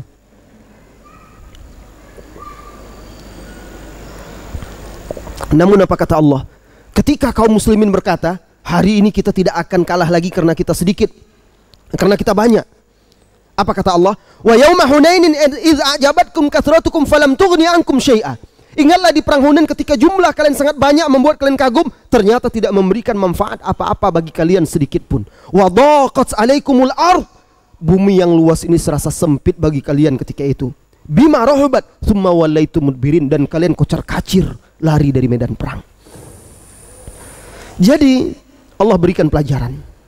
Waktu itu wahai saudaraku, jumlah yang banyak itu kaum muslimin, mereka lalai dan lengah karena merasa tidak akan kalah lagi. Ternyata orang-orang musyrikin sudah menyiapkan jebakan. Apa jebakannya? Ada satu jalan lembah menuju tempat orang-orang kafir itu, harus lewat lembah tersebut. Dan lembah tersebut kalau kita sudah sampai di ujung lembah itu, di bagian yang dalamnya, itu tidak terlihat lagi, tenggelam. Di kanan dan di kirinya gunung-gunung batu. Dan waktu itu subuh, suasana masih gelap.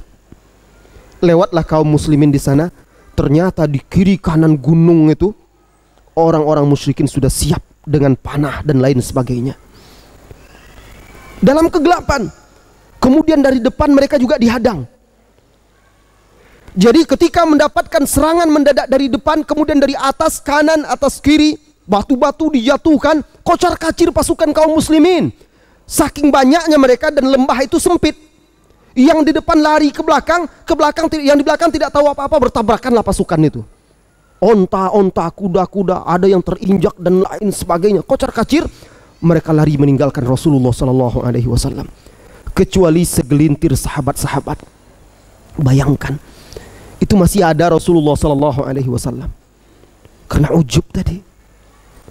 Sampai akhirnya yang hebatnya lagi, wahai saudara-saudari kaum muslimin, di saat manusia lari itu tinggal sedikit lagi, Rasulullah sallallahu alaihi wasallam malah berteriak kepada orang-orang musyrikin, "Ana Muhammad, ana nabi wala kadzib." Akulah Muhammad, akulah Nabi, tidak dusta. Padahal ketika itu kaum muslimin tidak ada, lari sedikit tinggal. Yang dicarikan Rasulullah sallallahu alaihi wasallam. Ali bin Abi Thalib menceritakan, sebagian sahabat yang tersisa berlindung di belakang Nabi sallallahu alaihi wasallam.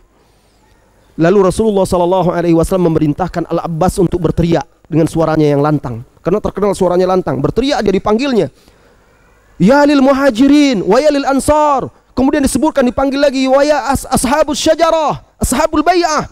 Satu-satu bersahutan suara terdengar, lalu mengumpul kembali di sekeliling Rasulullah sallallahu alaihi wasallam. Kekalahan itu akibat ujub. Nah, di dunia bisa seperti itu, ujub, apalagi kalau orang ujub dalam ibadah akan merusak amal dia kelak di yaumil qiyamah. Di dalam hadis yang diriwayatkan oleh Al-Imam Al-Baihaqi dan dihasankan oleh Syekh Al-Albani rahimahullahu taala, Rasulullah sallallahu alaihi wasallam bersabda, "Salasun munjiyat wa salasun muhlikat." Ada 3 perkara yang menyelamatkan dan 3 perkara yang membinasakan. 3 perkara yang menyelamatkan dan 3 perkara yang membinasakan. Fa ammal munjiyat, adapun 3 perkara yang menyelamatkan itu adalah fa khasyatullahi fi sirri wa alaniyah. Yang pertama, takut kepada Allah ketika sendiri maupun di hadapan halayak ramai. Yang kedua, al-qasdu fil faqri wal ghina, hidup sederhana baik ketika miskin maupun kaya. Hadis ini sahih, dihasankan oleh Syekh Al-Albani rahimahullahu taala. Ini anjuran untuk hidup tidak foya-foya dan berlebihan walaupun kita seorang yang kaya, apalagi orang miskin. Wal adlu fil ghadab war ridha. Dan yang ketiga, tetap berlaku adil, baik ketika marah maupun ketika ridho. Orang ketika ridho, rela, dalam keadaan tidak marah, mungkin bisa berlaku adil. Tapi ketika marah, kadang-kadang marah membutakan mata orang, sehingga dia menilai tidak adil lagi. Saking marahnya, dia lupa kebaikan-kebaikan orang itu. Buruk saja nampak. Akhirnya dia bersikap tidak adil terhadap seseorang. 3 perkara yang menyelamatkan: takut kepada Allah ketika sendiri maupun di hadapan manusia. Yang kedua, hidup sederhana baik ketika miskin maupun kaya. Yang ketiga, bersikap adil baik ketika saat marah maupun saat ridho. Ammal muhlikat, adapun 3 perkara yang membinasakan, kata Rasulullah sallallahu alaihi wasallam, fasyuhun muta'. Orang yang kaya, orang yang pelit ditaati. Yang pertama yang membinasakan itu orang pelit tapi ditaati, dipatuhi. Ini bisa merusak, membinasakan.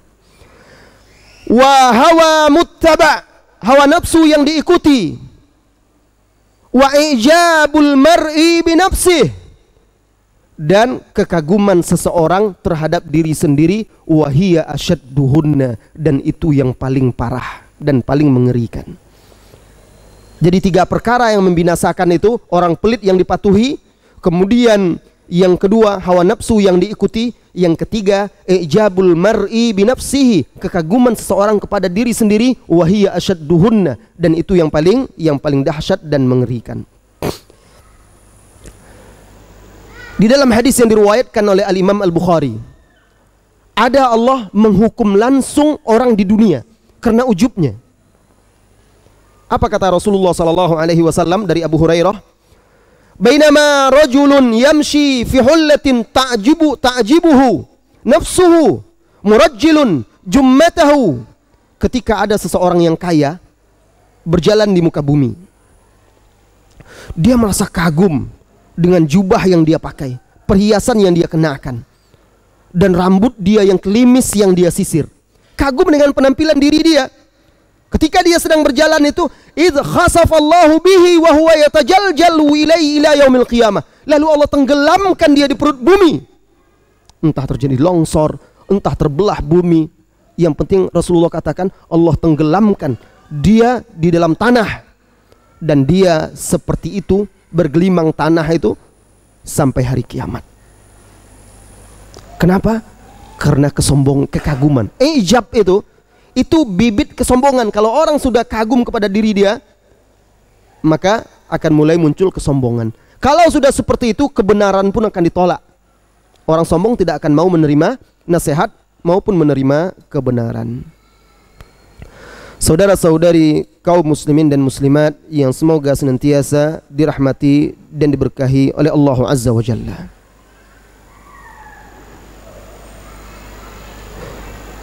Bagaimana kita mengobati ujub ini? Bagaimana cara mengobati ujub? Yang pertama, kiat untuk mengobati ujub, karena ini yang paling banyak kita dapati di tengah masyarakat kita, bahkan pada diri kita sendiri. Kita sering merasa bangga dengan ibadah yang kita lakukan. Cara mengobati ujub yang pertama yaitu sering-sering mengingat bahwasanya yang memberi nikmat kepada kita itu hanyalah Allah semata. Kita bisa beribadah itu karena Allah memberi hidayah. Kita bisa bersedekah karena Allah yang memberikannya. Pokoknya semua yang kita miliki itu semuanya bukan milik kita, tapi itu diberikan oleh Allah Azza wa Jalla. Kita ini miskin, tidak punya apa-apa. Kita terlahir, lihat, kita lahir lemah. Jangankan untuk berlari, berdiri pun kita tidak sanggup. Kita terlahir bodoh, tidak bisa baca tulis, tidak mengerti dan tidak paham, tidak bisa berbicara, lemah. Bahkan kita lahir tidak punya apa-apa, tidak punya sehelai benang pun. Lalu Allah anugerahkan sedikit demi sedikit semua yang kita miliki setelah besar. Kemudian lalu kita melupakan nikmat Allah itu, menganggap itu dari diri kita. Lihat Qarun, Allah tenggelamkan karena kesombongan dia juga, karena ujub, bangga terhadap kekayaan yang dia dapat, lalu dia melupakan Allah Azza wa Jalla. Allah tenggelamkan dia di perut bumi. Ini yang pertama. Senantiasa mengingat apa yang kita miliki itu semuanya adalah pemberian Allah. Allah berfirman, "Walaula fadlullahi wa rahmatuhu ma zakka minkum min ahad. Kalaulah bukan karena anugerah dan rahmat Allah kepada salah seorang kalian, tidak ada satupun yang bisa mensucikan dirinya. Anda tidak bisa sholat, Anda tidak bisa membayar zakat, Anda tidak bisa sembah sujud kepada Allah, melainkan karena anugerah dari Allah Azza wa Jalla. Di dalam ayat Al-Quran juga, di surat Al-Hujurat, Allah jelaskan juga, Allah lah yang menjadikan kita itu mencintai keimanan dan membenci kefasikan. Apa kata Allah? Walakinnahu habbaba ilaikumul iman wa zayyanahu fi qulubikum. Akan tetapi Allah, dialah yang menjadikan di hati kalian itu kalian mencintai keimanan dan dijadikan oleh Allah perhiasan. Wa karraha ilaikumul kufra wal fusuqa wal isyan. Dan Allah jadikan kalian itu tidak suka, benci kepada kekafiran, kefasikan dan maksiat. Berarti semuanya itu anugerah Allah. Untuk apa sombong kita? Nah, untuk apa ujub? Kita tidak punya apa-apa. Kaum muslimin dan muslimat, ini yang pertama. Kemudian yang kedua, kiat yang kedua. Ketahuilah, betapapun hebatnya iman Anda, dalamnya ilmu Anda, banyaknya ibadah Anda, Anda tidak pernah sampai kepada derajat Rasulullah sallallahu alaihi wasallam. Anda tidak pernah sampai kepada martabah Abu Bakar, Umar, Utsman, Ali dan seluruh sahabat. Tidak. Lalu apa yang membuat kita ujub kepada diri kita?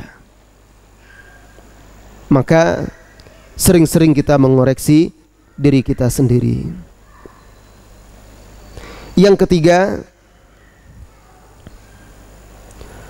tanamkan pada diri kita bahwa acuan, barometer atau tolak ukur seseorang itu adalah bagaimana dia mengakhiri kehidupannya, al-khatimah, penutup kehidupannya, bukan masalah banyaknya dia beribadah atau sedikitnya ketika dia hidup. Yang menjadi penilaian bahwa dia selamat atau tidaknya, bagus atau tidaknya ketika dia mati. Apakah dia husnul khatimah atau malah su'ul khatimah? Itu yang menjadi tolak ukur. Karena kalau sudah mati, berarti kan sudah selesai ibadah dia. Tinggal lagi pembalasan. Ketika itu orang akan bisa terlihat mudah-mudahan dia baik atau tidaknya. Jadi standar itu bukan saat dia beribadah itu, tapi bagaimana dia ketika dia mati. Abdullah bin Mas'ud di dalam hadis yang masyhur sekali meriwayatkan bahwa Rasulullah sallallahu alaihi wasallam bersabda, "Inna ahadakum la ya'malu bi amali ahlil jannah." Sesungguhnya ada salah seorang dari kalian yang beramal dengan amalan ahli sorga, hatta ma yakunu bainahu wa bainaha illa dhira' au ba'. Ada salah seorang dari kalian beramal dengan amalan ahli sorga sehingga jarak dia dengan sorga itu tinggal satu hasta atau satu ba'. Jadi rajin dia beribadah, orang melihat dia takjub. Allahu Akbar. Sampai-sampai orang menilai ini sudah calon penghuni sorga ini. Itu kan penilaian manusia. Yang menilai adalah Allah Azza wa Jalla. Dia yang akan menghisab. Nah, lantas apa kata Rasulullah sallallahu alaihi wasallam? Fayasbiqu alaihi alkitab. Ternyata takdir Allah di Lauhil Mahfuz telah mendahului dia bahwa dia akan mendapatkan su'ul khatimah. Lalu di akhir hayatnya, fayamalu bi amali ahlin nar, berubah hidupnya, beramal dengan amalan ahlin nar, dengan amalan penghuni neraka, lalu mati di atas itu. Fayadkhuluha, masuklah dia ke dalam neraka. Lihat, berarti amal ibadah dia itu bukan itu yang tolak ukur. Ada lagi kata Rasulullah sallallahu alaihi wasallam, wa inna ahadakum la ya'malu bi amali ahlin nar hatta lam yabqa bainahu wa bainaha illa dhira'u ba'. Dan sesungguhnya salah seorang dari kalian ada pula yang beramal dengan amalan ahli neraka, maksiat, dosa, apalagi yang belum dia kerjakan, sehingga antara dia dengan neraka itu tinggal sehasta lagi. Orang yang sudah berkubang dengan dosa dan maksiat sehingga orang di dunia menilai dia ini sudah tidak selamat lagi ini. Banyak orang akan menilai dia seperti itu. Fayasbiqu alaihi alkitab annahu min ahlil jannah. Ternyata di dalam Lauhul Mahfuz sudah tercatat bahwa dia termasuk penghuni surga. Tobat dia di akhir hayatnya. Fayamalu bi amali ahlil jannah fayadkhuluha. Tobat dia perbaiki diri di akhir hayat, beramal dengan amalan ahli sorga, wafat di atas itu, masuk dia ke dalam sorga. Diriwayatkan oleh Bukhari dan Muslim. Maka jangan pernah bangga dengan amal ibadah yang sudah kita lakukan, karena bukan itu standarnya. Standarnya nanti ketika Anda wafat. Kiat yang keempat. Kiat yang keempat, cobalah pikirkan dan renungkan. Apakah sudah ada jaminan bahwa diri kita itu akan selamat? Nah ini, apa jaminannya? Apa sudah tahu kita? Ada perjanjian dengan Allah bahwa kita itu akan selamat dan termasuk penghuni sorga? Kita tidak pernah tahu. Maka kalau kita tidak pernah tahu bahwa kita ada jaminan atau tidak, maka tidak pantas kita untuk membanggakan diri kita. Yang terakhir, ini yang kiat-kiat sudah selesai. Kemudian orang-orang, kita lanjutkan yang keberapa lagi tadi dari orang-orang yang sia-sia amalannya? Ketujuh ya. Dan ini kita jadikan yang terakhir. Ibnu Qayyim di dalam kitabnya Al-Wabilus Shayyib, di dalam kitab Al-Wabilus Shayyib mengatakan, perusak-perusak amalan itu sangat banyak. Yang bisa membuat amalan sia-sia itu sangat banyak. Dan beliau menyebutkan beberapa di antaranya. Dan ini kita jadikan yang terakhir dari orang-orang yang sia-sia amalannya kelak di hari kiamat, yaitu keberanian berbuat maksiat ketika seorang diri. Berani berbuat maksiat ketika seorang diri. Lebih besar bahayanya daripada dia bermaksiat di hadapan orang. Kenapa? Karena orang, kalau dia di hadapan orang berbuat baik, malu berbuat dosa dan maksiat, lalu di belakang orang berani dia berbuat dosa dan maksiat, berarti di mana dia letakkan Allah? Nah ini, di mana dia letakkan Allah? Di hadapan manusia takut dia berbuat maksiat, takut apa? Nampak oleh manusia. Memangnya kalau dia sendiri tidak terlihat oleh Allah? Di hadapan manusia dia takut berbuat dosa. Kalau ditanya kenapa? Malu saya nanti apa kata orang. Nah, saya sudah mengaji, saya begini, tergelincir berbuat dosa. Apa kata orang nanti? Ketika sendiri, apa dia tidak malu kepada Allah? Apa yang akan dikatakan Allah kepada dia kelak di hari kiamat? Tidak pernah terpikir seperti itu. Makanya orang yang malu kepada manusia berbuat dosa, lalu ketika seorang diri berani dia lancang berbuat dosa, lebih besar lagi dosanya. Bahkan itu mirip dengan kesyirikan jadinya. Dia takut kepada manusia, tidak takut kepada Allah Azza wa Jalla. Dia malu kepada manusia, tapi tidak malu kepada Allah Azza wa Jalla. Nah, ada sebuah hadis. Hadis ini hadis Thauban radhiyallahu anhu, dikeluarkan oleh Ibnu Majah, disahihkan oleh Syekh Al-Albani rahimahullahu taala, dari Nabi sallallahu alaihi wasallam, la'alamanna aqwaman min ummati ya'tuna yaumal qiyamah bihasanat amthala jibali tahamati bidha. Sungguh aku tahu, kata Nabi yang mulia, sungguh aku tahu ada nanti beberapa orang dari umatku, ada orang-orang dari umatku yang datang di hari kiamat membawa kebaikan-kebaikan yang sangat banyak sebesar gunung Tahamah. Gunung yang sangat besar di Yaman sana, sangat besar. Datang di hari kiamat membawa solat, puasa, zakat, baca Quran, segala macamnya, pahala, ibadahnya banyak. Bangga dengan ibadahnya itu. Apa kata Rasulullah sallallahu alaihi wasallam? Fayaj'aluha Allahu azza wa jalla haba'an manthura. Lalu amal ibadah dia yang sebesar gunung itu Allah jadikan laksana debu-debu yang berterbangan. Ya Allah, ada apa? Kenapa? Kok bisa sia-sia? Apa yang telah dia perbuat? Kenapa sampai amal ibadah dia yang sebanyak gunung itu tidak lagi berguna bagi dia di hari kiamat? Kemudian Thauban berkata, ya Rasulullah, sifhum lana, jallihim lana, an lanakuna minhum wa nahnu na'lam. Wahai Rasulullah, sampaikan kepada kami sifat-sifat mereka, jelaskan ciri-ciri mereka agar kami tidak termasuk seperti mereka. Jadi sahabat takut. Maka Rasulullah sallallahu alaihi wasallam menjelaskan, amma innahum ikhwanukum wa min jildatikum wa yakhuzuna minal laili kama ta'khuzun walakinnahum, adapun mereka itu adalah termasuk saudara-saudara kalian juga, orang Islam juga, dari kulit kalian juga. Mereka melakukan sholat malam juga seperti yang kalian lakukan. Jadi mereka sholat juga seperti para sahabat sholat. Walakinnahum aqwam, akan tetapi mereka itu adalah orang-orang idza khalau bimaharimillah intahaquha, apabila mereka seorang diri saat mereka berkhalwat dengan perkara-perkara yang diharamkan oleh Allah, mereka melanggarnya. Jadi seolah-olah mereka ini tidak lagi meyakini bahwa Allah melihat, menyaksikan dan mendengar mereka. Lalu dengan lancang mereka berbuat maksiat ketika mereka berkhalwat atau seorang diri. Saudara-saudari kaum muslimin dan muslimat, sebagaimana dosa ketika berkhalwat menghancurkan dan membinasakan, begitu juga ibadah ketika seorang diri menyelamatkan. Maka banyak pujian-pujian, keutamaan-keutamaan orang yang beribadah ketika seorang diri. Besar keutamaannya. Karena beribadah di hadapan orang itu mudah, motivasi banyak. Tapi saat Anda sendiri di rumah, orang semua tidur, lelap, tidak ada siapa-siapa, Anda bangun beribadah, menangis, memohon, berzikir, memohon ampun kepada Allah Azza wa Jalla, itu susah. Lalu membaca Al-Quran seorang diri, tidak ada siapa-siapa. Apa motivasinya kalau bukan karena Allah Azza wa Jalla?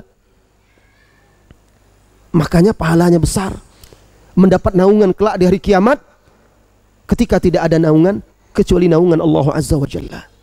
Begitu juga dosa ketika sendiri juga membinasakan dan menghancurkan.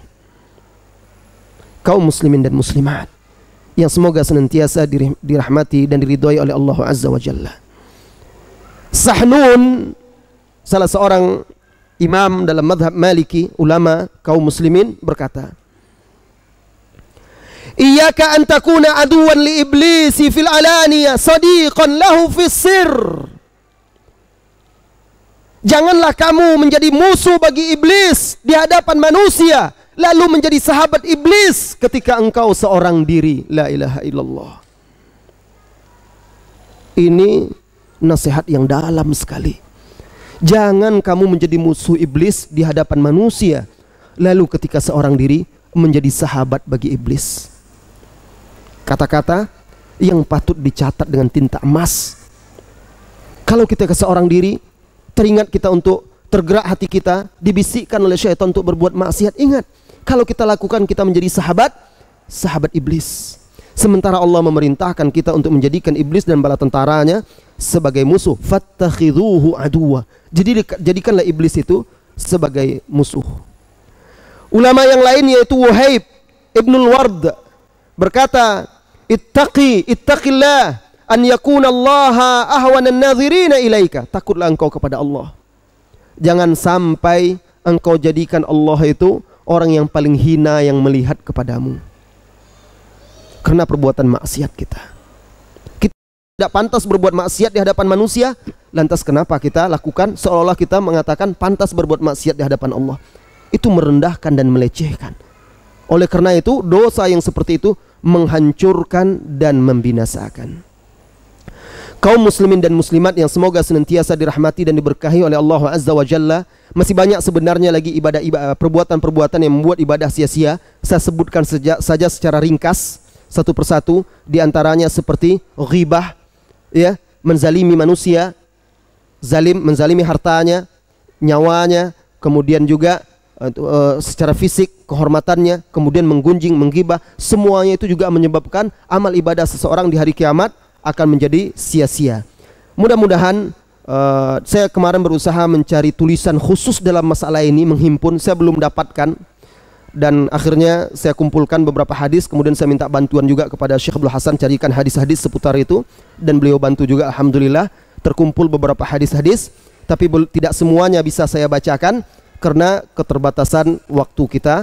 Waktu yang tersisa kita gunakan untuk bertanya jawab. Mudah-mudahan ini bisa menjadi peringatan bagi kita semuanya agar kita menjaga ibadah kita sehingga tidak sia-sia kelak di hari kiamat. Seseorang yang beramal soleh, yang mengharapkan Allah menerima amalannya, namun juga berharap dengan amalannya itu kehidupan dunianya yang juga bisa baik. Apakah termasuk ibadah yang sia-sia? Ibadah, wahai saudaraku, harus murni, harus ikhlas, mengharapkan akhirat, mengharapkan Allah Subhanahu wa taala semata. Tidak boleh kita selipkan tujuan-tujuan duniawi. Memang harus kita murnikan niat kita untuk Allah Azza wa Jalla. Ada orang kadang-kadang kan memotivasi untuk memotivasi bersedekah, lalu dimotivasilah kalau bersedekah nanti bisa jadi kaya.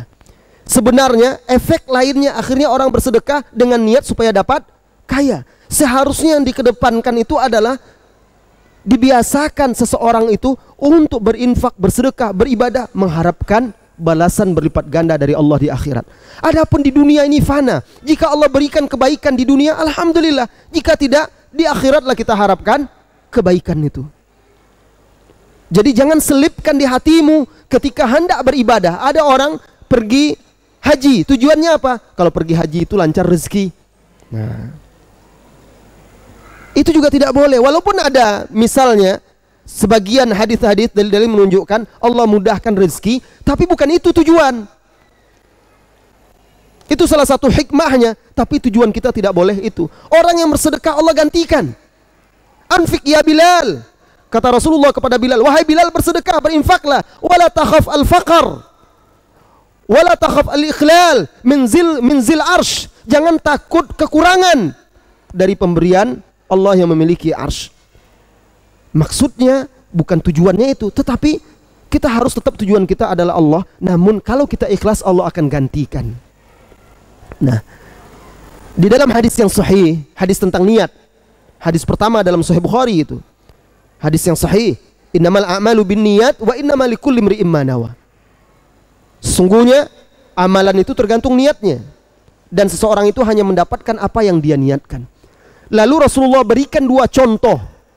Nah, dua contoh itu sama-sama murni, tidak ada setengah-setengahnya. Yang pertama, faman kanat hijratuhu ilallahi wa rasulih, fa hijratuhu ilallahi wa rasulih. Barang siapa yang hijrah hanya untuk Allah dan Rasulnya, maka hijrahnya adalah untuk Allah dan Rasulnya.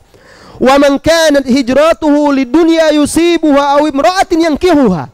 Barang siapa yang dia hijrah untuk mendapatkan dunia atau wanita yang akan dinikahinya, fa hijratuhu ila ma hajara ilaih. Yang dia dapatkan hanya sebatas niatnya itu. Karena ada dahulu sebagian orang itu pergi ke Madinah, hijrahnya ada karena perniagaan, dia hijrah juga. Tapi ada juga karena wanita yang ingin dinikahinya. Jadi murnikan amal ibadah hanya untuk Allah Subhanahu wa taala agar dia tidak sia-sia. Kalau kita zikir pakai tasbih, apakah termasuk bid'ah, Ustaz? Saudaraku, siapa yang mengajarkan kita bacaan zikir? Rasulullah sallallahu alaihi wasallam. Siapa yang mengajarkan kita bilangan zikir? Rasulullah sallallahu alaihi wasallam. Siapa yang mencontohkan cara berzikir? Rasulullah sallallahu alaihi wasallam. Apakah ada satu saja hadis? Apakah ada satu saja hadis yang menjelaskan Rasulullah sallallahu alaihi wasallam menggunakan biji-biji tasbih itu untuk berzikir? Tidak akan pernah ada. Padahal beliau yang mengajarkan mulai dari bentuk bacaan, bilangan, cara berzikir, kapan dibacanya, itu semua diajarkan oleh Rasulullah sallallahu alaihi wasallam. Mustahil Rasulullah tidak ajarkan pula itu. Kalau memang seandainya itu baik, penting, berguna, pasti Rasulullah sallallahu alaihi wasallam akan ingatkan. Mungkin akan ada yang membantah, Ustadz, barangkali di zaman Rasulullah tidak ada biji-biji tasbih. Salah. Orang Buddha, orang Hindu itu lebih dahulu daripada Islam. Mereka menggunakan tasbih juga, biji-biji itu. Yang model itu sudah ada. Dan mereka lebih dahulu daripada Nabi Muhammad SAW. Dulu sudah terjadi hubungan dagang itu antara orang Arab dengan, kan ada jalur sutra. Daerah Persia itu dari Irak, kemudian tembus ke Afgan, Persia, Afgan, dan terus sampai ke India, Cina. Itu sudah ada dari dahulu perniagaan itu. Nah, kalau memang seandainya itu ada dan baik, tentu akan digunakan.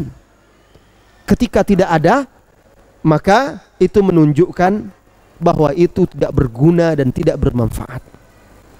Kemudian dengan menggunakan biji-biji tasbih untuk berzikir, wahai saudara-saudari, kita kehilangan kebaikan. Apa? Di hari kiamat anggota tubuh kita ini akan bersaksi. Bukan lisan lagi, tangan, kaki, mata, kepala, telinga, semuanya bersaksi. Termasuk jari jemari kita ini. Nah, kalau biji-biji tasbih itu tidak akan ikut bersama kita. Dia tidak akan bersaksi. Oleh karena itu, sahabat Anas mengatakan Rasulullah kana Nabi sallallahu alaihi wasallam ya'uddu tasbihahu bi anamilil yumna. Adalah Nabi sallallahu alaihi wasallam menghitung bilangan-bilangan tasbihnya dengan jari jemari tangan kanannya. Jadi jelas, bilangan tasbih kan sama juga dengan yang diajarkan oleh Rasulullah sallallahu alaihi wasallam. Kalau kita katakan susah, Rasulullah juga melakukan itu. Tidak mungkin Rasulullah mengajarkan sesuatu yang tidak sanggup dilakukan oleh umatnya. Nah, ini. Belum lagi dampak lain menggunakan itu, kesan riaknya. Nanti tahapa dibaca dia gini-gini juga. Sambil berjalan gini-gini juga kan. Kemudian juga terjadi juga kesyirikan. Apa kesyirikannya? Sebagian biji-biji tasbih itu ada yang sudah diisi. Ada yang sudah diisi, sudah dibaca itu, sudah diisi itu oleh kiai-kiai misalnya, maka disimpanlah sebagai jimat. Ya, jadi banyak dampak-dampak yang dampak-dampak buruk yang ditimbulkan oleh sesuatu yang bukan berasal dari Rasulullah Sallallahu Alaihi Wasallam. Kalau kita sujud pakai alas sajadah kecil atau syal, bagaimana Ustaz hukumnya? Solatnya berjamaah di masjid. Solat pakai sajadah itu boleh, tidak ada masalah. Ya, karena di dalam Sahih Bukhari pernah Rasulullah sallallahu alaihi wasallam datang ke rumah Ummu Sulaim, Anas bin Malik. Lalu Rasulullah sallallahu alaihi wasallam ingin mengajarkan mereka salat, mengajak mereka salat sunat berjamaah 2 rakaat. Lalu Rasulullah sallallahu alaihi wasallam meminta tikar. Lalu tikar itu dibersihkan dan dibentangkan. Nah, ini sama seperti fungsinya seperti sajadah. Rasulullah pakai tikar itu, dibersihkan, dipercikkan air dulu, dibersihkan, lalu Rasulullah pakai untuk salat. Fungsinya sama seperti sajadah. Bagaimana dengan sajadah kecil yang khusus untuk muka saja? Silakan kalau memang untuk menjaga supaya bersih. Tapi kalau seandainya seperti syal, itu dikhawatirkan tidak rata. Kan ada syal ditaruh di situ. Kalau seandainya nanti tidak rata, menyebabkan sebagian anggota sujud kita tidak menyentuh tempat sujud, itu tidak boleh. Nah, ini hampir mirip nanti dengan perbuatan orang-orang Syiah yang sengaja membawa batu. Orang-orang Syiah itu sengaja dia letakkannya batu, kemudian sujud dia di atas batu itu. Pertama itu perbuatan orang Syiah, kemudian juga yang seperti itu bid'ah. Bisa menyebabkan kita sujud tidak rata. Anggota sujud kita kan kening, wajah kita, hidung juga harus menempel. Nah, ini menyebabkan tidak rata, tidak sempurna. Maka tidak boleh kita melakukan itu. Namun pakai sejadah boleh. Ustaz, orang yang meninggalkan sholat dihukumi kafir. Bagaimana jika orang itu sholat namun jarang, apakah sudah jatuh kafir? Kemudian apakah nikahnya sah? Dan sekarang orang itu sudah taubat. Kalau sudah taubat, sudahlah, alhamdulillah, Allah menerima taubatnya. Ya, insya Allah Allah menerima taubatnya, dan kita nasihati agar dia istiqomah menjaga ibadah sholatnya. Namun saya perlu tegaskan masalah kafir tidak kafirnya ini. Yang kafir itu ada 2 pendapat ulama. Yang pertama, orang yang meninggalkan sholat dan dia ingkari kewajibannya, itu kafir. Yang kedua, orang yang tidak sholat sama sekali walaupun dia meyakini itu wajib. Dia tahu itu rukun Islam, dia tahu itu wajib, tapi tidak pernah sama sekali sholat. Maka itu juga kafir. Tapi kalau dia sholat malas-malasan, kadang sholat kadang tidak, masih ada sholat, nah ini belum dijatuhkan kepada kafir, tapi dekat kepada kekufuran dan dia berada di tepi jurang yang dikhawatirkan akan lama-lama tidak sholat lagi selama-lamanya. Apakah boleh kita menghukumi kelompok, organisasi atau golongan tertentu sesat karena tidak sesuai dengan sunnah? Jika memang ada dalil dari Al-Quran dan sunnah bahwa kelompok tersebut menyimpang, kita tahu akidahnya, ibadahnya, ya, konsep dasar-dasarnya menyimpang dari Al-Quran dan sunnah, berarti Al-Quran dan sunnah yang menilai itu adalah sesat. Maka boleh kita hukumi sesat. Kita ingatkan umat, seperti contohnya Syiah yang jelas-jelas bertentangan dengan Al-Quran dan sunnah yang sahih. Boleh kita ingatkan. Kenapa? Karena jelas-jelas bertentangan dengan dasar-dasar Islam. Ustaz, apakah disunnahkan kita membaca bismillah ketika berwudu? Ya, sebelum mulai berwudu itu sunnah membaca bismillah. Dalam kamar mandi yang ada WC-nya, sementara kamar mandi itu luasnya 1 kali 1,5, tidak perlu disebutkan luasnya, ya. Yang jelas membaca bismillah sebelum berwudu itu tidak wajib, karena hadis yang mengatakan wajib itu tidak tegas. Pertama juga masih diperselisihkan oleh para ulama tentang kesahihannya. Jadi tidak wajib, tapi sunnah. Kemudian yang kedua, kalau WC itu kamar mandi dan WC bergabung, berarti yang WC-nya yang tidak boleh, tempat buang hajat itu. Tapi di kamar mandinya itu tidak ada masalah. Yang tidak boleh itu di WC-nya. Ustadz, tolong sebutkan kembali 3 golongan manusia yang tidak diampuni Allah di hari akhirat. Saya ketinggalan tadi. Tanya sama teman-temannya kalau ketinggalan seperti itu. Terus 3 poin amalan yang menyelamatkan hamba Allah. Tadi apa? Wah, ini banyak ketinggalannya ini. Minta aja rekamannya, diulang aja nanti. Ustadz, bolehkah kita muhasabah bersama dalam mengingat dosa dan kesalahan kita, Ustadz? Dan apakah hal tersebut ada dicontohkan oleh Rasul kita Muhammad SAW? Mohon penjelasannya, Ustadz. Kalau yang Anda maksud adalah muhasabah dengan dikumpulkan manusia, kemudian dimatikan lampu misalnya, dibuat ceramah khusus, membuat orang menangis, diingatkan dosa-dosa, kemudian saling bertangis-tangisan, lalu berzikir bersama pula, berdoa bersama pula, dan yang seperti itu tidak ada dicontohkan oleh Rasulullah SAW. Tapi kalau mengingatkan manusia seperti yang dilakukan oleh Rasulullah SAW, kadang Rasulullah mengumpulkan sahabatnya di majelis, lalu Rasulullah mengingatkan tentang azab kubur, mengingatkan tentang sorga, tentang neraka, memerintahkan, mengajak para sahabat bertaubat. Itu sama seperti kajian majelis ilmu, itu boleh, tidak ada masalah. Itu disyariatkan, silahkan kalau yang seperti itu. Tapi kalau yang dikumpulkan untuk acara khusus, lalu ada tuntunan zikir khususnya yang dipimpin, dilakukan bersama-sama, bahkan di sebagian tempat sholat taubat pula dia bersama-sama dan segala macamnya seperti itu yang tidak dicontohkan. Tapi bermuhasabah untuk mengingatkan manusia di majelis ilmu, kita ingatkan dia tentang kematian, kita ajak manusia bertaubat, itu memang dianjurkan, memang diperintahkan. Bahkan itu termasuk bagian dari nasihat kepada kaum muslimin. Dan muhasabah yang terbaik itu adalah muhasabah ketika kita sendiri. Itu yang paling baik dan paling berat.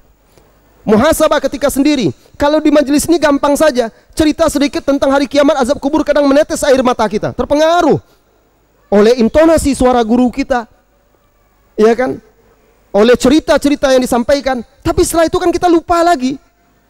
Nah, ketika Anda sendiri di rumah itu, coba bisa nggak introspeksi diri, muhasabah. Ketika Anda di atas tempat tidur Anda, menjelang tidur, coba Anda hisab diri Anda. Apa ibadah yang telah saya lakukan hari ini dari subuh sampai saya tidur lagi ini? Sudahkah saya menunaikan sholat dengan baik dan benar, tepat pada waktunya? Sudahkah saya berbakti kepada orang tua? Sudahkah saya bersedekah, berinfak, menolong orang, dan lain sebagainya, membaca Al-Quran? Apa dosa yang saya lakukan?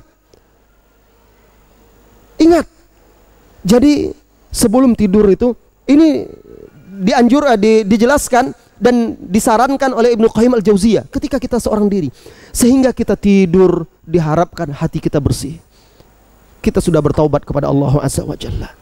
Kalau kita tidak bangun lagi keesokan harinya, mudah-mudahan kita bangun kelak ketika dibangunkan oleh malaikat di alam barzah dalam keadaan baik pula. Ustadz, saya punya sahabat dekat. Saya baru tahu kalau dia seorang yang tidak baik agamanya. Bagaimana mungkin Anda punya seorang sahabat dekat sekian lama, kok baru tahu? Itu namanya bukan sahabat dekat.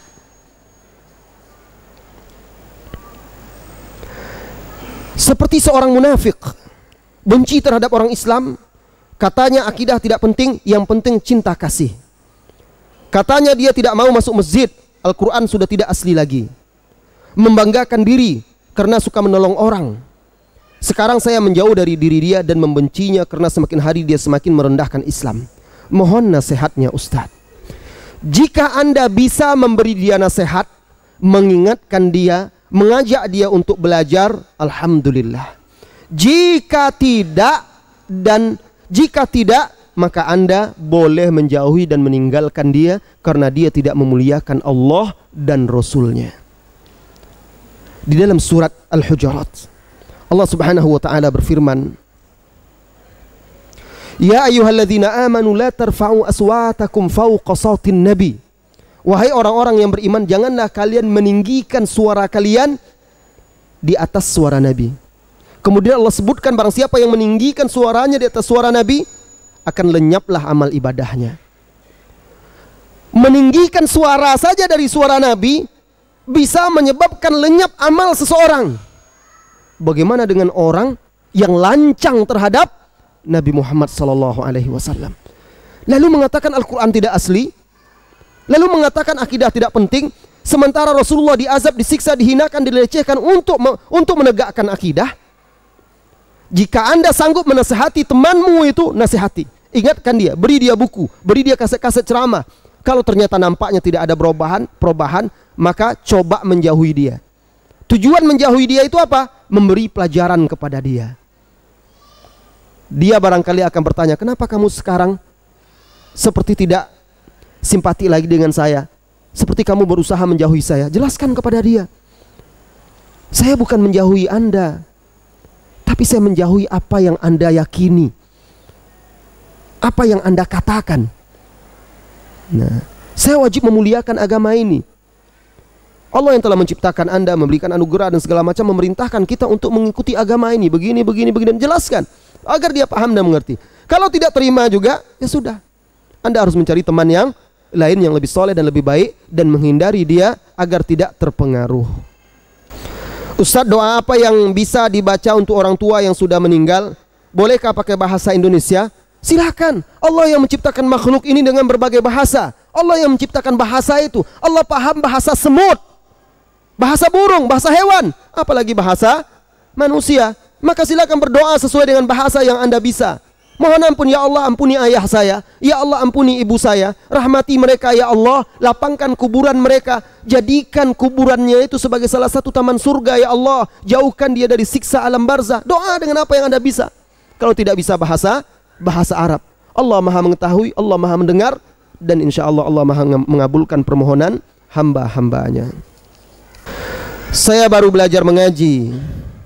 Insya Allah saya mengerjakan sholat asar di awal waktu dan berusaha untuk selalu berjamaah. Tetapi saya kesulitan untuk sholat subuh tepat waktu. Mohon nasihat untuk saya, Ustadz. Alhamdulillah Anda melakukan sholat asar tepat waktu. Tapi ketahuilah wahai saudaraku, sholat subuh juga salah satu tolak ukur keimanan seseorang.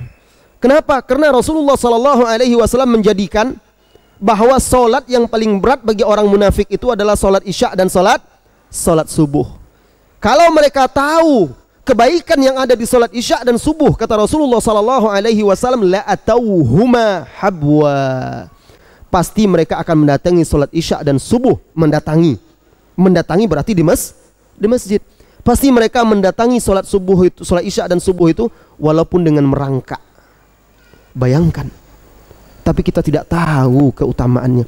Orang yang sholat subuh berjamaah, maka sehari penuh itu dia berada dalam perlindungan Allah Azza wa Jalla, fi zimmatillah, dalam perlindungan Allah Azza wa Jalla. Bagaimana usahanya? Usaha pertama, minta kepada keluarga untuk mengingatkan. Jadi membangunkan kalau terlambat. Kemudian juga berusahalah untuk bangun lebih awal dan tidak bergadang. Jangan tidur larut malam, agar bisa bangun lebih awal. Kemudian memohon kepada Allah Azza wa Jalla kekuatan, pertolongan untuk bisa melaksanakan ibadah sholat subuh tersebut. Dan lebih bagus lagi jika ada motivasi Anda pergi sholat ke masjid-masjid yang di sana sunnah tegak. Niatkan, saya nanti akan sholat subuh di sana, karena di sana insya Allah ada kajian dan segala macam, sehingga menjadi motivasi Anda untuk bangun lebih awal dan berangkat untuk pergi ke tempat sholat. Bolehkah kita naik haji dan dapat dengan dana dapat pinjaman dari bank? Rasulullah SAW bersabda, Innallaha thayyibun la yaqbalu illa thayyiba. Sesungguhnya Allah itu maha baik, tidak menerima kecuali yang baik. Jika Anda minjam dengan bank, maka ada bunganya. Bunganya itu adalah riba. Kalau sistemnya seperti itu, maka Anda haji dengan menggunakan uang riba, sistem riba. dan itu tidak halal di dalam Islam, haram. Allah tidak terima kecuali yang halal dan baik. Ustaz, bolehkah bertato dengan tulisan Al-Quran? Tidak boleh. Bertato pertama hukumnya haram dan dilaknat oleh Rasulullah SAW. Kalau yang ditato di kulit itu adalah Al-Quran, ini penghinaan dan pelecehan terhadap Al-Quran. Kenapa? Anda tidak selamanya suci. Barangkali Anda junub. Orang junub tidak boleh menyentuh Al-Quran. Anda pergi ke WC, Anda dalam kondisi yang tidak baik, Anda bersama istri Anda, dan lain sebagainya. Lalu ayat Al-Quran ada di tubuh Anda. Ini pelecehan dan penghinaan. Ayat Al-Quran itu harus kita muliakan. Itu kalamullah, perkataan Allah yang telah menciptakan kita. Jadi wajib bertobat kepada Allah jika ada hal tersebut dan berusahalah menghilangkan ayat Al-Quran yang ada di tato itu. Ayat Al-Quran yang ada di tato itu, bertobat dan memohon ampun kepada Allah Azza wa Jalla serta tidak mengulanginya lagi. Saya apabila akan menerima sesuatu, terutama uang, telapak tangan kiri saya berdenyut. Berdenyut minta tambah mungkin nih. Itu sudah berpuluh-puluh tahun. Apakah saya meyakini ada yang akan diterima? Apakah saya meyakini ada yang akan diterima? Apakah itu syirik? Ustaz, saya tidak tahu. Mungkin itu hanya ilusi. Jadi setiap akan ada yang memberi berdenyut tangan. Mungkin itu ilusi yang dibuat oleh syaitan untuk menyesatkan kita. Kenapa harus tangan kiri? Ini tangan yang jorok, yang kotor. Nah, kalau memang sesuatu yang baik, kenapa tidak tangan kanan?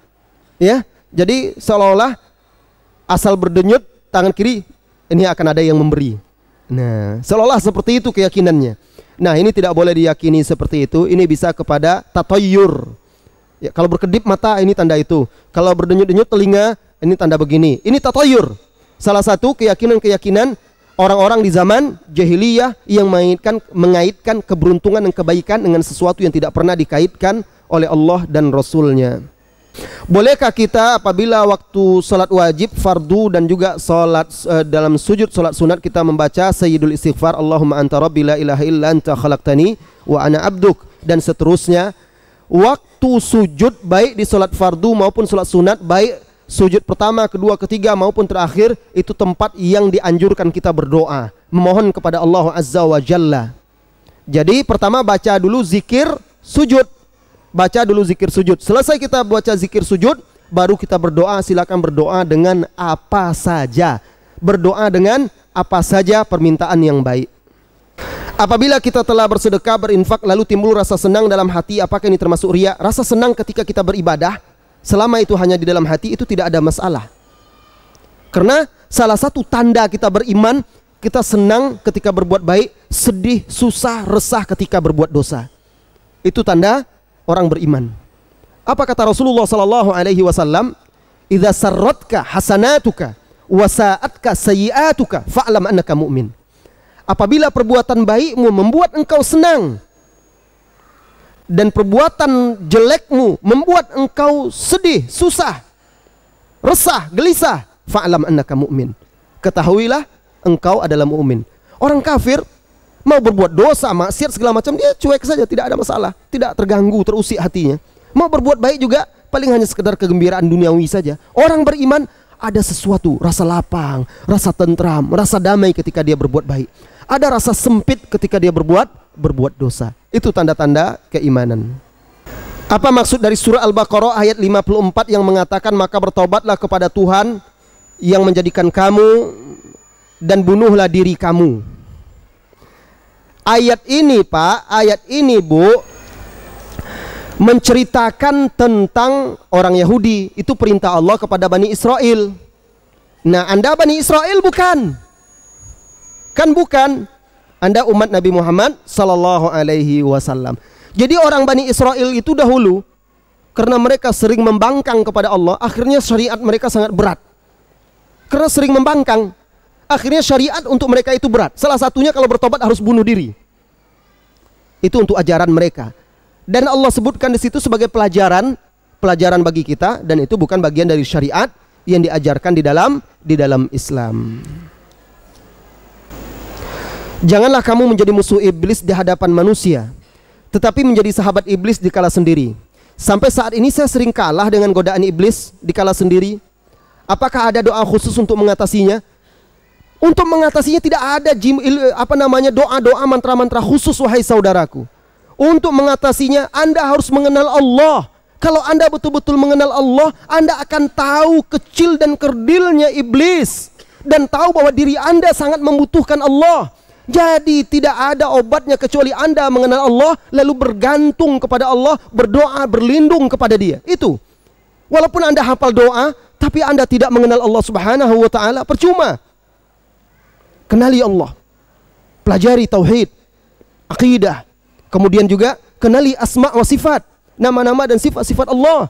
Itu akan menumbuhkan rasa takut pada diri kita. Takut kepada siapa? Kepada Allah, bukan kepada iblis. Apakah perbuatan bid'ah termasuk perbuatan yang sia-sia? Ya, perbuatan bid'ah termasuk perbuatan yang sia-sia, tapi tadi karena waktu kita sempit, belum sempat menyampaikannya. Bahkan ada di dalam hadis, seorang pelaku bid'ah, amalannya tidak diterima sampai dia meninggalkan bid'ahnya. Amalan sia-sia itu juga ada amalan sia-sia di batas waktu tertentu. Jadi ada di dalam hadis-hadis disebutkan amalan itu percuma atau sia-sia pada waktu tertentu saja. Misalnya orang yang datang ke dukun, paranormal, tukang sihir. Jadi kalau barang siapa yang datang kepada dukun itu tidak diterima sholatnya selama 40 malam. Ada itu dalam batas waktu tertentu. Ini pertanyaannya tentang hal tersebut. Saudara-saudari kaum muslimin dan muslimat, karena waktu kita terbatas, sampai di sini dan sampai bertemu lagi pada bulan yang berikutnya. Wassallallahu wasallam ala nabiyyina Muhammadin walhamdulillahirabbil alamin. Subhanakallahumma bihamdika asyhadu an la ilaha illa anta astaghfiruka wa atubu ilaik. Assalamualaikum warahmatullahi wabarakatuh. Telaga TV mendekatkan umat dengan ilmu dan ahlinya.